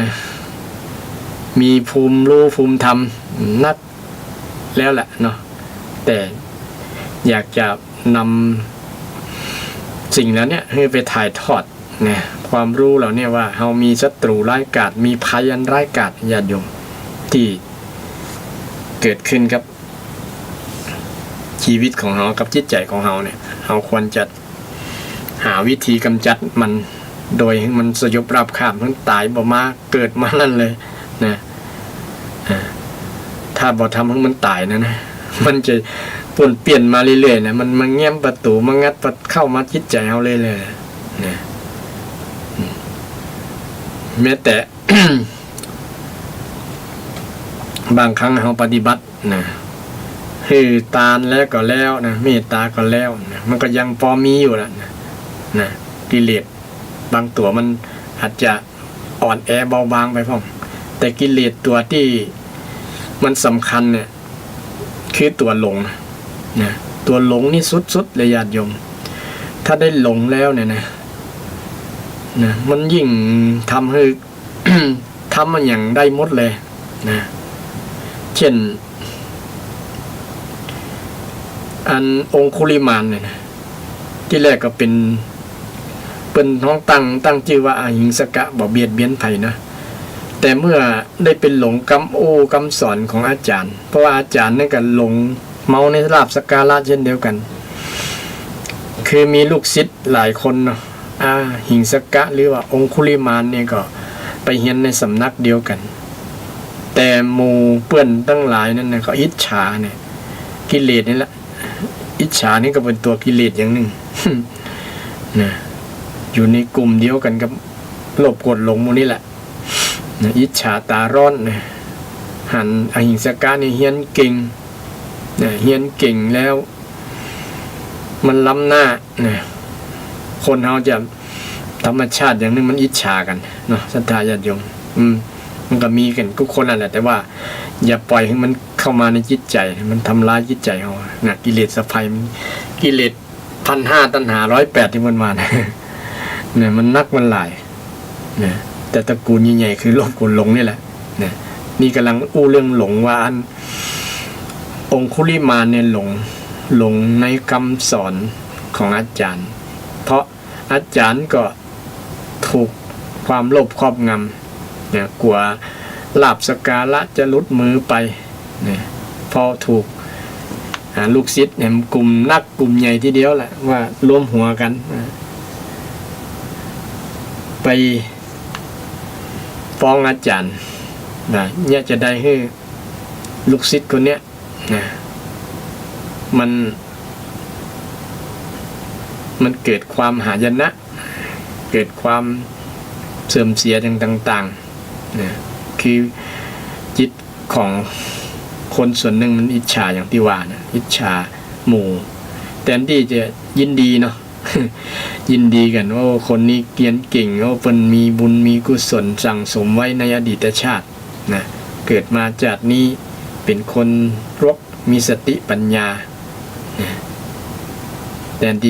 แต่ว่านี่แหละคนมีสติปัญญาระดับหนึ่งยังถูกหลอกได้ถูกครูบาอาจารย์นะหลอกคือว่าถ้าอยากจะเรียนจบบทนี้นะคือไปฆ่าคน1,000 คนนี่ที่แรกอหิงสกะก็ตกใจโอ้ขนาดคนเดียวยังฆ่าบ่ได้ยังไปฆ่าทั้ง1,000 คนฆ่าทั้ง1,000 คนอ้าวถ้าบ่เนี่ยจะนั้นเงื่อนไขนี่น่ะมันเป็นเงื่อนไขที่ต้องจบเรียนแล้วบ่จบบ่ได้ปริญญาบ่ได้ใบปริญญาน่ะจะไปมือเปล่าครับประมาณนั้นก็เลยมาคิดแล้วคือโอ้เฮามาเรียนแล้วบ่ได้ใบปริญญาไปให้พ่อให้แม่ดูมันก็คงจะไปมือเปล่าพ่อแม่คงจะบ่เชื่ออย่างประมาณนั้นนะแล้วเขาก็จะเป็นคนที่ล้มเหลวในการศึกษาอย่างประมาณนั้นคือเอานะก็จำใจต้องเชื่อครูอาจารย์ที่เป็นนั่นทั้งที่มันเป็นเจตนาที่หลอกลูกศิษย์ให้ไปทำทุจริตนะทำบาปทำกรรมสร้างเวรสร้างกรรมหมกอันองคุลิมานก็เคยไปทำฆ่าคนหนึ่งแล้วก็ตัดนิ้วมือเป็นสัญลักษณ์เป็นอนุสรณ์ไว้ว่าได้ฆ่าไปกี่คนแล้วนะตั้งแต่1ถึง999 คนบุคคลที่ทันก็คือพอบ่หันภัยก็จะนึกฆ่าแม่ก็หรอนะมันพอบ่มีภัยแล้วนี่มันตายกันหมดทุกคนได้ยินทรัพย์กิตติทรัพย์ของอหิงสกะเนี่ยนะองคุลิมานเนี่ยไปทางใดคนก็หวาดระแวงแม้แต่ครั้งหนึ่งเนี่ย ช่วงที่บวชแล้วนะคนแม่หญิงที่กำลังคันแก่เนี่ยก็เจอพระองคุลิมานเนี่ยนะก็ยังตกใจสะดุ้งจนลูกนี่คลอดออกแบบง่ายเลย เพราะว่าคงจะตกใจโอ้มหาโจรมาแล้วเนี่ยประมาณนั้นนะมหาโจรมาแล้วจนใน หมกอันองคุลิมานเลยบอกคาถาคนก็เลยจำคาถานั้นว่าคาถาคลอดลูกง่ายนี่คาถาเขาคือเป็นคาถาที่มีความว่าอันคือแต่ก่อนนั่นก็เป็นคนได้สร้างกรรมมาตั้งแต่บัดนี้เป็นต้นไปบ่มีแล้วประมาณนั้นนะบ่ได้สร้างเวรสร้างกรรมแล้วนะบ่ต้องกลัวบ่ต้องอย่างรับประมาณนั้นนะคือมีหญิงนั้นได้ฟัง มีหญิงฟังบ่ทันจบนะออกคลอดออกแล้วเพราะว่าด้วยความตกใจกลัวมีพลังแฝงอยู่นะ ความบวกกับการเจ็บต้องในคันของหญิงนั้นนี่ อันอหิงสกะนั้นนึกบอกว่าจะไปฆ่าไผ่คนที่พันเนี่ยก็นึกถึงหันแม่แล้วได้ละนะคนที่พันเนี่ยพระพุทธเจ้านั่ง ตั้งในหันโอ้ถ้าเอาบอกไปโพดอหิงสกะเนี่ยอหิงสกะนี่จะทำมาตุฆาตฆ่ามารดาฆ่าแม่ก็เลยจำเป็นต้องไปสกัด ไปดักรออยู่นั่งหน้านะเพื่อที่จะบอกให้อหิงสกะเนี่ยฆ่าแม่ก็เลยไปยืนรออยู่แต่พออหิงสกะมาหันแล้วดีละเขาจะไม่ได้ฆ่าแม่ประมาณนั้นเจอคนที่ฆ่าแตนแล้วนะก็เลยเงื้อมีดจะวิ่งมาฟันมาฆ่าแต่ด้วยพุทธานุภาพเป็นฤทธานุภาพของพระพุทธเจ้าเนี่ยพระองค์ก็คงจะว่าวิ่งหนีด้วยฤทธิ์เนาะพระองค์บอกกลัวตายแล้วนะเพราะว่าบรรลุแล้วเนี่ยบอกกลัวแปลว่าความดีนะพระองค์มีอภิญญามีทุกอย่างนะความสามารถที่จะแสดงฤทธิ์ได้อย่างใดเนี่ยนะห่อเหินเดินอาการอย่างต่างๆแต่พระองค์บอกบ่ได้นิยมเรื่องนี้แต่ว่ามันเกิดขึ้นในช่วงที่มันขับขัน ที่จะบ่ให้คนได้มาเป็นทำกรรมนักนะทำกรรมนักเป็นครุกรรมนะกรรมนักทีเดียวนะฆ่าพ่อฆ่าแม่ฆ่าพระอรหันต์ยังโลหิตุบาทนะทำสังฆเพศเราเนี่ยนะเป็นกรรมนักมันตัดช่องที่จะบรรลุมรรคผลนิพพานสูงขึ้นนะก็เลยบอก มีโอกาสนะบ่มีโอกาสก็ไล่ไปจนไล่ตัวล้นตัวล้นตัวพระพุทธเจ้าล้นตะไดก็บ่ตันก็เลยบอกว่าหยุดก่อนสมณะหัวโล้น สมณะหัวโล้นหยุดก่อนเรื่องเกี่ยวกับบางคนว่าพระพุทธรูปบางส่วนนักอย่าบ่หันเป็นหัวโล้นเป็นหัวแหลมๆ บางคนก็มีคำถามอยู่เนาะมีคำถามอันนั้นเป็นพระพุทธรูปนะประวัติจริงๆหัวโล้นปงผมหัวโล้นมีในพระไตรปิฎกเกี่ยวกับประวัติต่างๆที่มีคนมาตักมีพราหมณ์คนนั้นมาตักมาอย่างเนี่ยเกี่ยวกับสมณะหัวโล้นอย่างต่างๆเนี่ยมีอยู่หลายที่หลายแห่งเดียวกันนะเกี่ยวกับเรื่องศีรษะโล้นคนหัวโล้นอย่างประมาณนั้นนะเกี่ยวข้องกับพระพุทธเจ้าฉะนั้นถ้าเอาว่าไปโยงเกี่ยวกับพระพุทธรูปว่าเป็นได้บ่โล้นเหมือนพระพุทธเจ้านะอันนั้นเป็นสร้างพระพุทธรูปเป็นปริศนาธรรมญาติโยมรูปเปิ้นจริงๆบ่เป็นญาติภัยบ่ขันสักคนล่ะนะ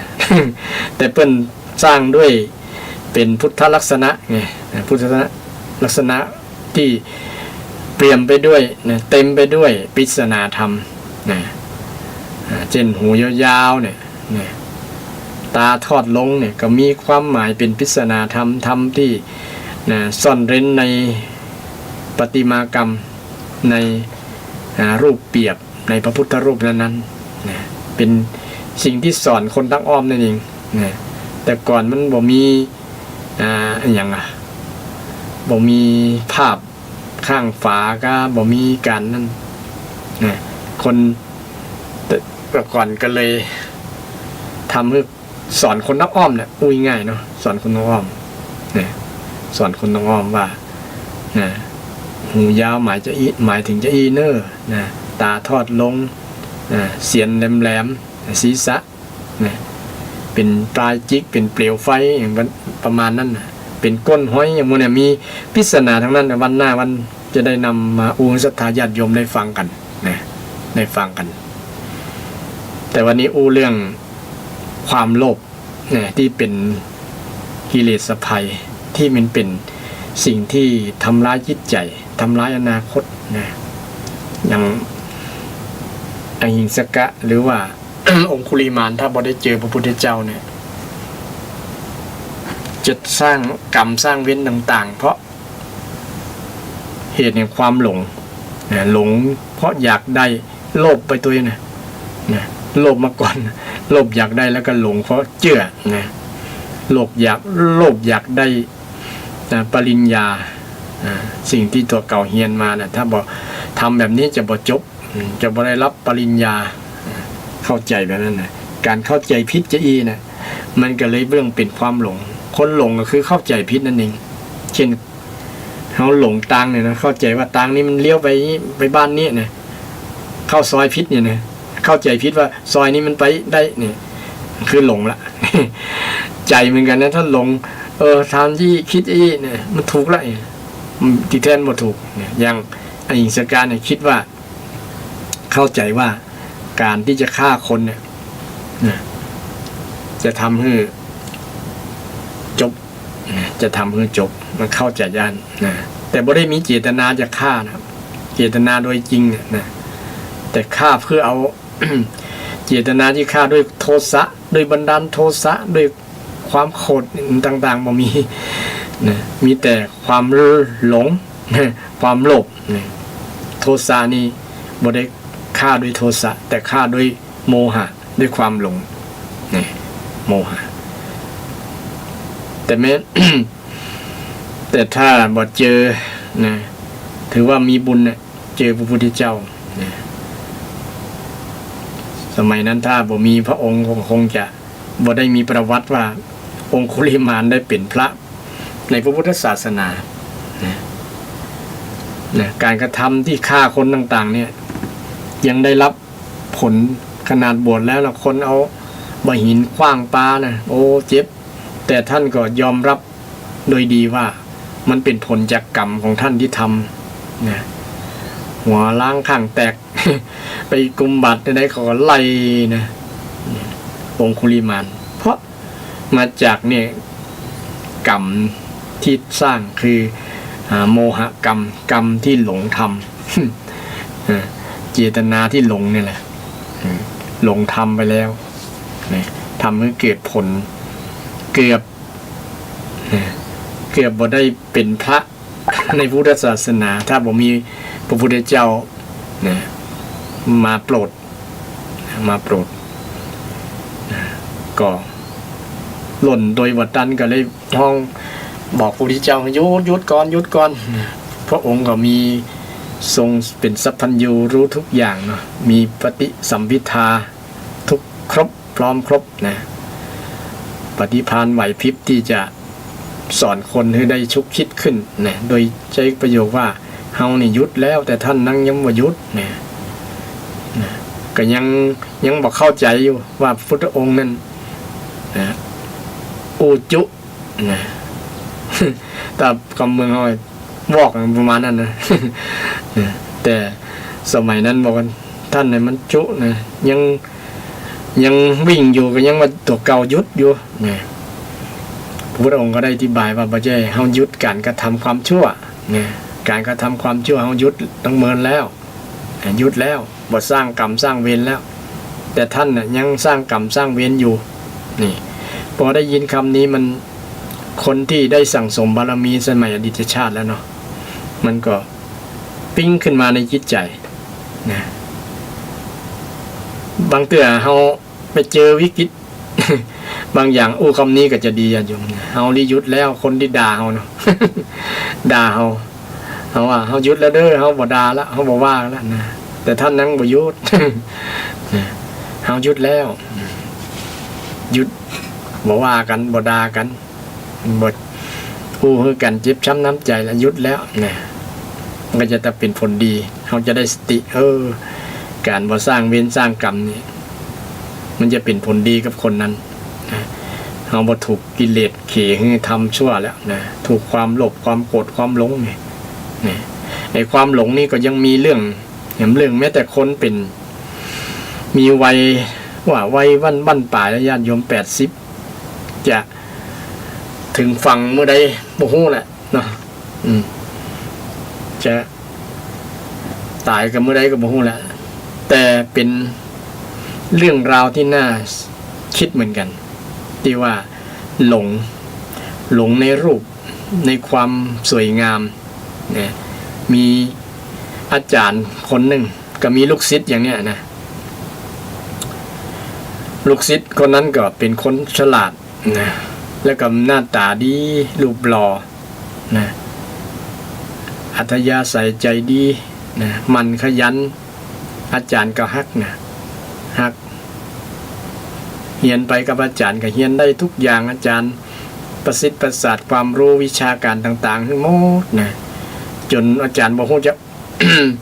สอนในอย่างละประมาณนั้นนะแต่ก็มีปัญหาเรื่องนึงว่าที่อาจารย์นึกได้ว่าคนเฮานี่ถ้าอันนึงมันบ่จบเนี่ยถ้ากิเลสบ่จบเนี่ย ความโลภความหลงบ่จบเนี่ยโลภกดหลงบ่จบเนี่ยมันจะบ่จบชีวิตนี้จะเป็นปัญหาบอกขึ้นกับวัยเลยกิเลสเนี่ยมันกินคนได้ทุกเพศทุกวัยนะก็มาเล่าเมื่อลูกศิษย์ถามว่าอันอย่างที่เฮียนบ่จบนะเฮียนบ่ฮู้จักจบนะทำให้ชีวิตมันจบได้อาจารย์ก็ว่าความโลภความโกรธความหลงโดยเฉพาะความหลงเนี่ยมันเกิดขึ้นกับทุกเพศทุกวัยนะทุกเพศทุกวัยเลยนะหลงเพราะชีวิตของคนเฮาอย่างพระพุทธเจ้าตรัสไว้ในปัจจัยการนะอวิชชาปัจจยานะอวิชชาแปลว่าความบ่รู้คนเฮานี่นะเกิดมาบนความบ่รู้เลยนะเป็นปัจจัยนะความบ่รู้นะบ่รู้ว่าเกิดมาหยังประมาณนั้นเกิดมาทุกข์เนี่ยมันเกิดมาความเป็นปัจจัยนึงทำให้คนเฮาเกิดมาเพราะความบ่รู้ นะก็ถามว่าเกิดมาหยังก็บ่ฮู้นะคะ เกิดมาหยังนี่เป็นอวิชชานะวิชาทำให้เกิดปัญหาความโมโหเนี่ยสร้างปัญหาความทำให้เกิดความทุกข์ง่ายๆเนาะความโมโหเนี่ยถ้ามันโหก็จะบ่ทำนี่คนเฮาถ้าโหมันจะบ่ทำนะว่าอันนี้เป็นทุกข์เนี่ยมันเป็นทุกข์มันทรมานจะบ่ทำแต่บางคนมันได้หลงแล้วเนี่ยถึงหูอยู่เนาะถึงหูบางอย่างหูแต่ข้องหูแต่ประมาณนั้นหูหมดแต่อดไม่ได้เนี่ยญาติโยมคงจะรู้หมดแต่อดบ่ได้นะหูอย่างกับหูบดละนะสุราบุหรี่ เหล้าอย่างต่างๆเนี่ยหูหมดวันบ่ดีนะเปิ้นติดในหน้าซองเขียนอย่างจัดดีแล้วนะว่าเป็นโทษเป็นอย่างต่างๆก็ย่างซื้อสูบซื้อดูดอยู่เนี่ยเป็นมันประมาณนั้นนี่คือหูบดแตงไง แต่ว่าทนต่อความหลงไหลในรสชาตินะหลงไหลข้างใครว่ามันให้ความสุขนี่หลงไหลนะหลงว่ามันให้ความสุขนะมันตัดที่นี่มันตัดบ่ได้ว่ามันยังเป็นประโยชน์อยู่มันยังให้ความสุขอยู่นี่คิดว่ามันให้ความสุขไงถ้าบอกเป็นความสุขก็คงเบาละนะมันให้ความสุขอยู่นะอาจารย์ก็ได้ยกเรื่องจะทดสอบเพื่อเป็นมอบของขวัญแก่ลูกศิษย์ว่าถ้าลูกศิษย์อยากจะรู้เนี่ยอาจารย์จะต้องสละชีวิตไผ่สักคนนะ ชีวิตผู้บังเกิดเกล้าเพื่อที่จะถ่ายทอดความรู้อันสูงสุดที่เคยมีมานะในชีวิตนะที่มีประสบการณ์ว่าธรรมชาติของความหลงมันเกิดได้กับทุกเพศทุกวัยก็เลยบอกลูกศิษย์ว่าอาจารย์นี่มีแม่คนหนึ่งอายุ80ปลายแล้วนะแต่ท่านยังไปไหนมาไหนสะดวกอยู่นะ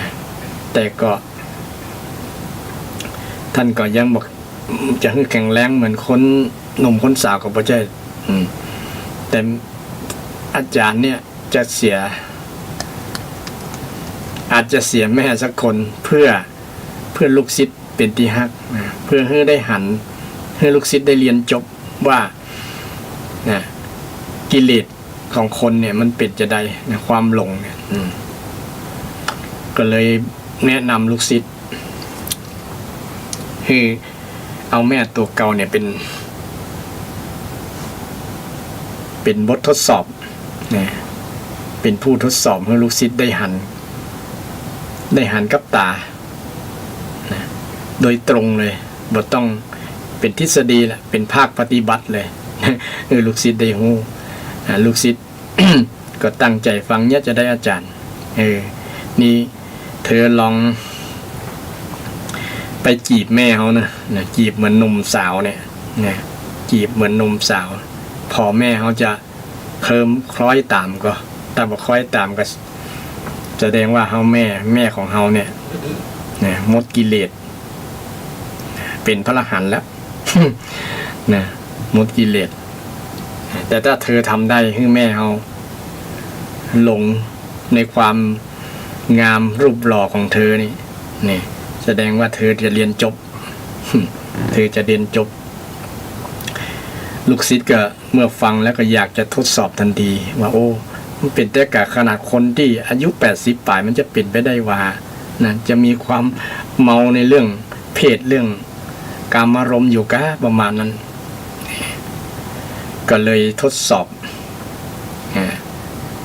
บตามอาจารย์แนะนำ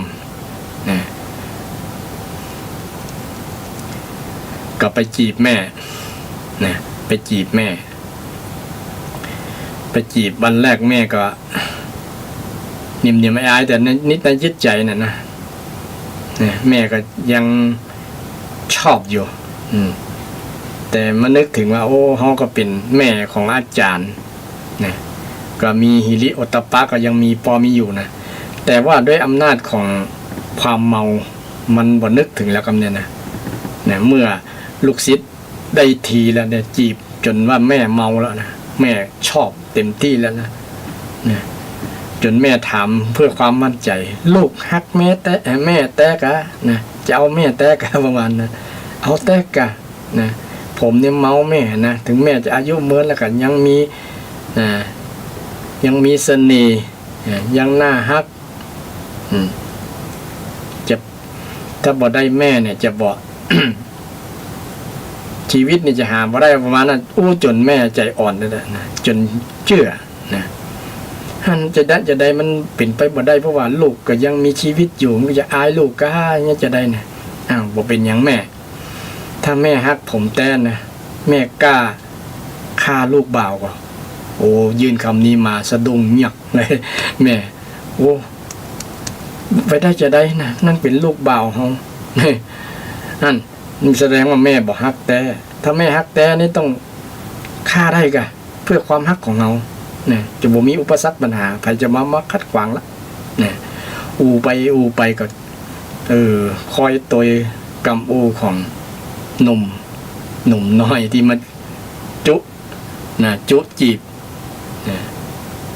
แม่เนี่ยบ่ฮู้เพราะว่าเป็นการวางแผนระหว่างลูกบ่าวตัวเก่ากับหนุ่มที่เป็นลูกศิษย์ของอาจารย์เนี่ยก็หลงเชื่อเนี่ยจะได้หั่นนะผมจะบอกวิธีแม่เนี่ยไปฆ่าช่วงที่เขากำลังรับกะกำลังรับเอามีขวานคมๆเนี่ยจับกำเดียวแหละนะบ่ได้ห้องกำแล้ว เอาแบบที่ชนิดว่า แบบอะไรเพื่อนห้องวัดนะน่าสยดสยองน่ากลัวทีเดียว แต่ด้วยอำนาจราคะนะกามราคะมันครอบงำจิตใจด้วยหลงนี่แหละโมหะหลง แม่บ่นึกถึงอย่างละคำนี้นะขอให้จะจัดการอุปสรรคกับความฮักความเมาของตัวเก่านี่มันลุล่วงไปนะได้เวลามาดึกถึงเที่ยงคืนคิดว่าลูกรับสนิทละลูกเบานะอยู่ในห้องกับห้องก็ไม่ได้ล็อกแล้วเนี่ยเปิดแอบไป โดยที่บอกว่าอาจารย์ที่เป็นลูกบ่าวตัวเก่าเนี่ยแปลงคนปลอมไว้นะแล้วก็ทำท่าคุมปกหัวเอาผ้าคุมไว้แต่ตัวเก่านี่ไปอยู่ตั้งนอกวะนะสังเกตการอยู่เนาะบอกให้แม่ได้หันได้หู้แปลงไม่เมินละเพราะว่าวางแผนกับลูกศิษย์หรอแม่ถือขวานไปโดยเปิดประตูไปรับแต่เรานะบ่ได้ยินเสียงโกนกำแล้วนะสแล้วรับสนิทนะลูก แม่อันเป็นอุปสรรคต่อปัญหาของแม่เนอะอย่าว่าแม่เนอะยื้อคนอายุ80นะกำลังบอกว่ามาจากไหนนะยื้อ ยกขวานนักๆเนี่ยท่อมสุดมือเลยนะกะเอากำเดียวพอพุทธญาติโยมโอ้เป็นสยดสยองน่ากลัวทีเดียวนะพอ ยกขวานกันแล้วจับกำเดียวเสียงดังปักมันไปถูกไม้ญาติโยมดังปักก็เลยเอ๊ะใจมันอย่างดังปักมันแทนที่จะดังชับเหมือนกับ ฟันเนื้อฟันอย่างนะแต่ปัจจัยสกรรมมันเป็นหน่วยเปล่าก็แตนหัว เสด็จออกมาแม่เลยสะดุ้งหยักเลยเนี่ยนะ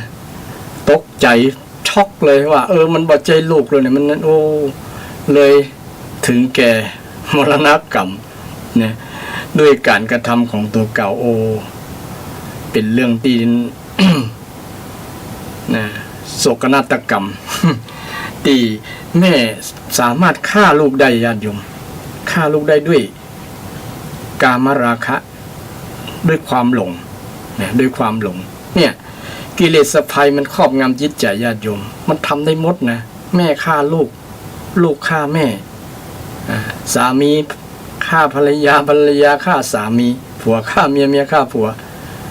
ลูกฆ่าพ่อฆ่าแม่แม่ฆ่าลูกทำได้หมดเพราะนี่โมหะญาติโยมเนี่ยโมหะตัดพ่อตัดแม่บ่เผาญาติขาดมิตรกันเนี่ยกิเลสเนี่ยญาติโยมกิเลสมันเป็นภัยที่น่ากลัวมากๆยิ่งถึงวันนี้เกิดเห็นชัดเจนนะญาติโยมโอ้ฟังแล้วโอ้มันเป็นอย่างคำสอนในทางพุทธศาสนาโลกเนี่ยอันตรายนะน่ากลัวมากๆนะกิเลสตัวนี้ญาติโยมน่ากลัวฉะนั้นเวลามันเกิดเฮาหูตันนะด้วยการเจริญสติเนี่ยเฮาคิดอย่างเนี่ยมันถูกมันต้องก็เป็นบาปเป็นกรรมนี่มันจะได้ยับยั้งได้ยับยั้งด้วยสติเนี่ยสตินี่เด็ดเป็นสิ่งที่ยับยั้งการพฤติกรรมของคนช่วงนั้นมันบ่มีสติไง มันเมาอย่างเดียวเมาเพื่อในอารมณ์ในกามอารมณ์เนี่ยที่จะอยากตัวเก่าอยากมันเกิดมีทั้งความโลภแต่ความอยากนะความหลงเกิดขึ้นมาพร้อมๆกันนะแต่ที่สำคัญหลงนั่นแหละ หลงในเมาภาษากำมือเมาในเพศในวัยเมาในเรื่องกามอารมณ์เนี่ยฉะนั้น สิ่งเนี่ยถ้ามันเกิดขึ้นกับจิตใจอันตรายพุทธศาสนาจึงสอนเรื่องให้หนีให้ออกจากเรื่องกามอารมณ์กามคุณนะกามคุณครอบงำไปหลายอย่างไม่ใช่เฉพาะเรื่องเพศอย่างเดียวญาติโยมนะมันครอบงำจิตใจรูปรสกลิ่นเสียงพวกนี้มันเป็นกามคุณกามอารมณ์ที่ทำให้คนเฮามันนะทำสิ่งที่บ่น่าเกิดแต่มันเกิดขึ้นได้นะ บางคนว่าโอ้บ่น่าทำเลยเนี่ยมันบ่น่าทำนะไอ้ตัวกิเลสมันบังคับขี่ให้ทำนะถ้าคนที่มีสติดีๆบ่ทำนะญาติโยมนะแต่ที่ทำได้ก็เพราะว่ามันมีกิเลสมาบังคับมีเจ้านาย มีเจ้านายมาเขี่ให้เขาทำถึงวันนี้ถามว่าเขาทำเพื่อยังถูกกิเลสบังคับให้ทำก็ถูกตัวไหนบังคับให้ทำพ่องเนี่ยถ้าเขาคิดแบบนี้จะมีสติไงเนี่ยจะมีสติจริงจิตใจเขาบังคับบ่ได้ก็จริงแต่สติมันบังคับมันเป็นธรรมะจัดสรรกันญาติโยมที่ว่าทำเป็นอนัตตาเนี่ยนะธรรมาสัพเพธรรมาอนัตตานะบอกว่าจะเป็นร่างกายสังขารที่ปรุงแต่งบ่ปรุงแต่งนะมันเป็นอนัตตาคือบังคับบ่ได้นะจิตใจเขาบังคับบ่ได้นะเราจะไปคิดมันคึงคิดมาแต่เมื่อมีสติแล้วมันจะยับยั้งคนเดียวมันจัดการเองนี่เป็นเรื่องของอนัตตา สิ่งที่บังคับบ่ได้นะ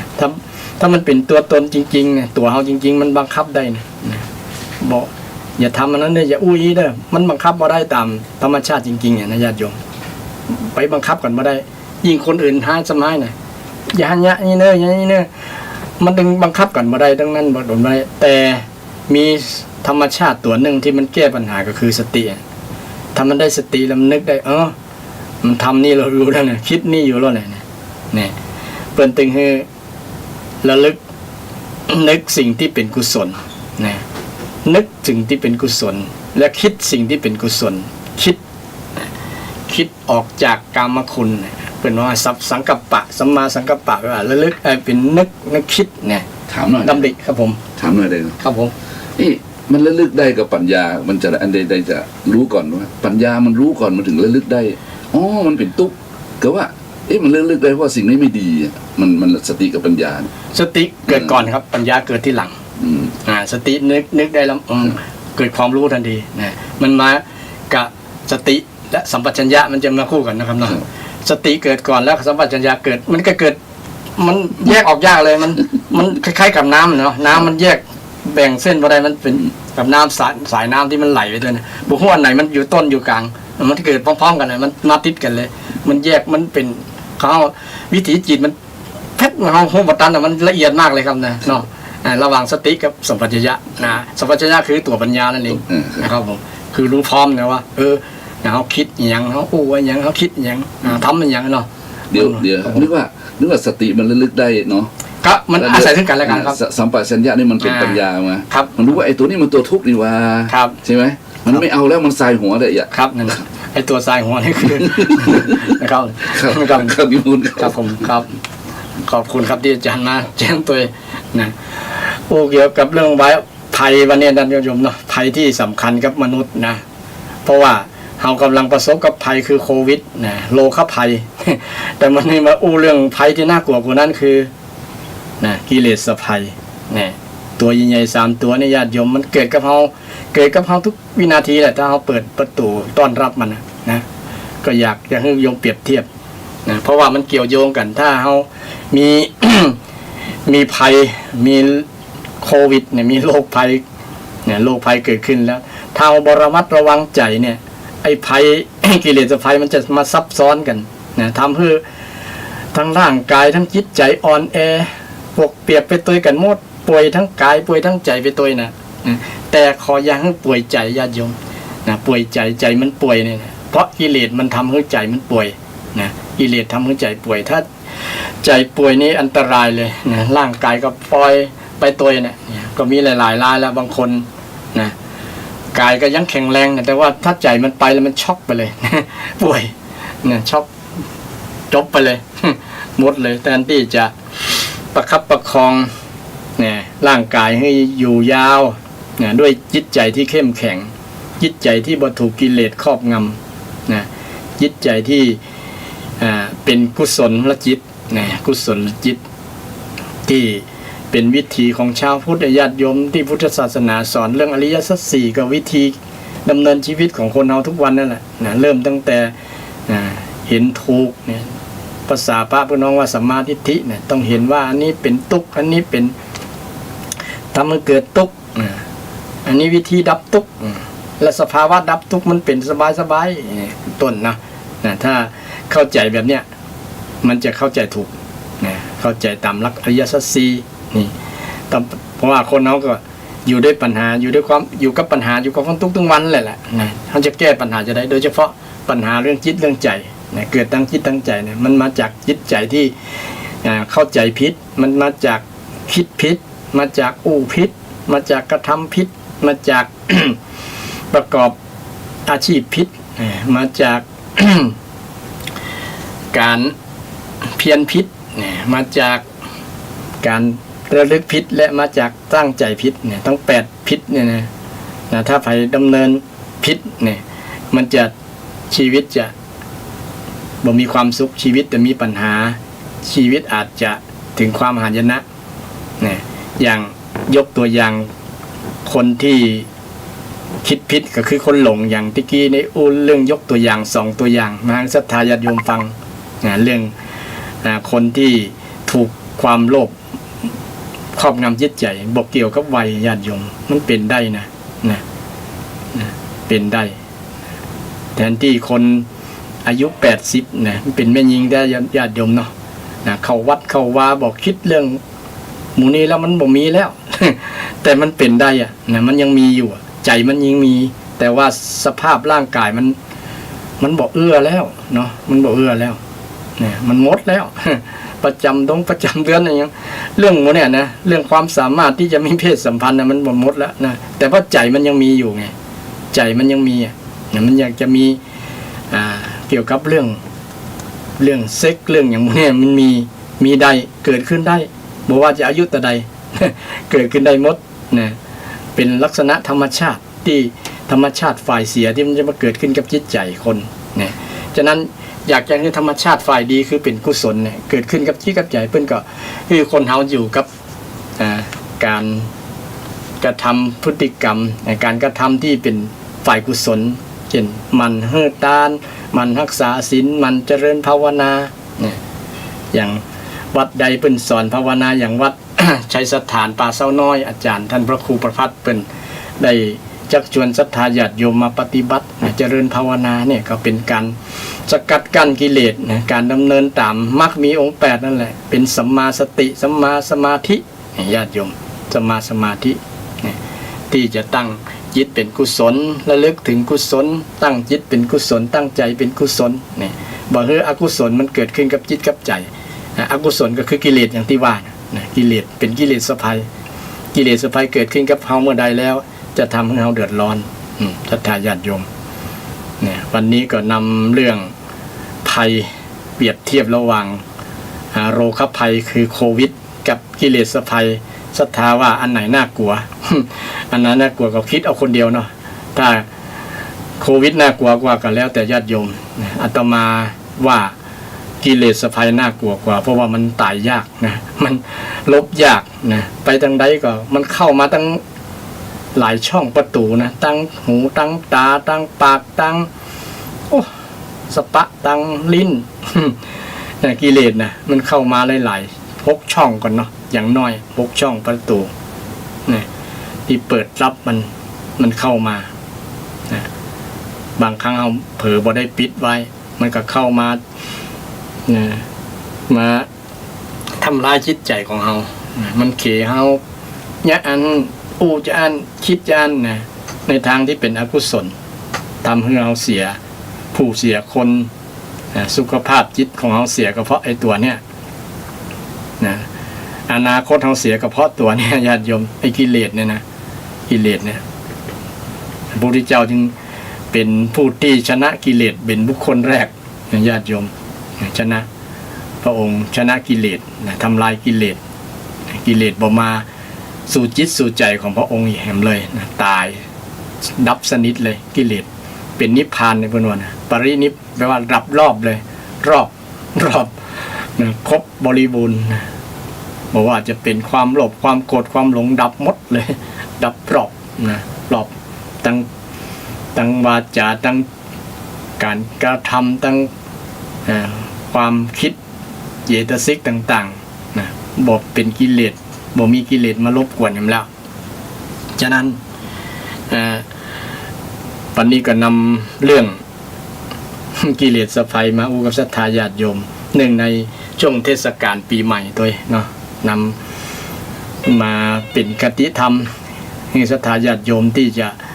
ประพฤติปฏิบัติในช่วงเริ่มต้นปีใหม่ว่าเราจะอยู่จะได้เป็นจะได้ทำจะได้อันดีนะภัยก็มีนักหลาย ก็เลยนำเรื่องนี้มาให้ศรัทธาญาติโยมได้ฟังกันนะนำมาเปรียบเทียบว่าภัยต่างๆภัยธรรมชาติภัยทางโลกภัยไข้เจ็บอื่นๆนะมันก็เป็นภัยที่เกิดขึ้นบ่อยๆนั่นแหละนะ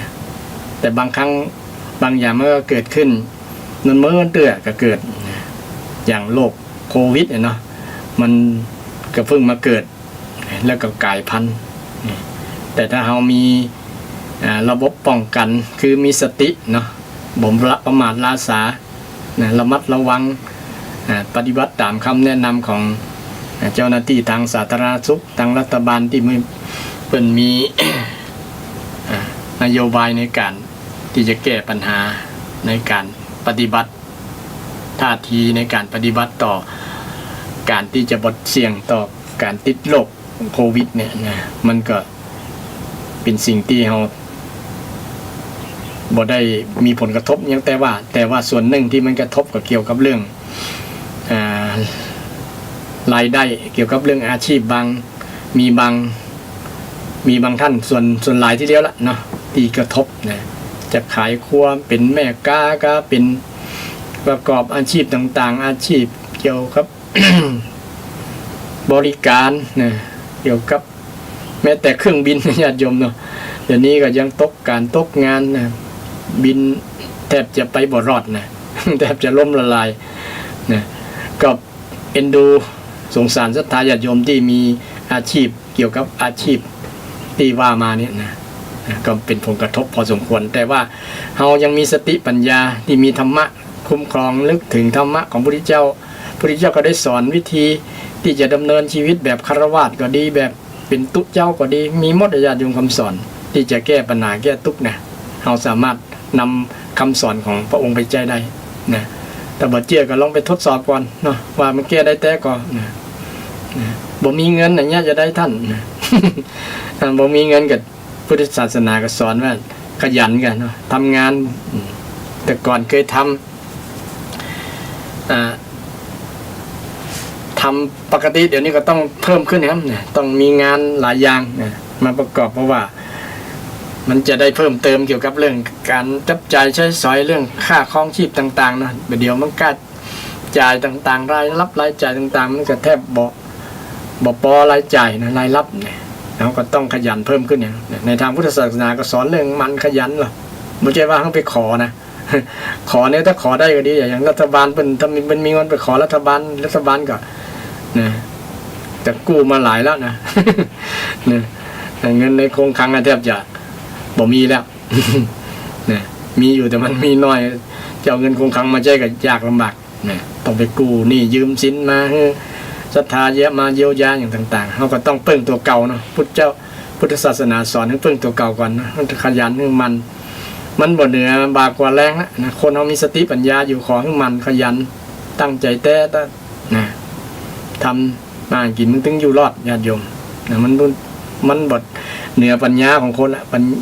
คนถึงมีปัญญาเอาตัวรอดอยู่แล้วนะแม้แต่สัตว์เดรัจฉาน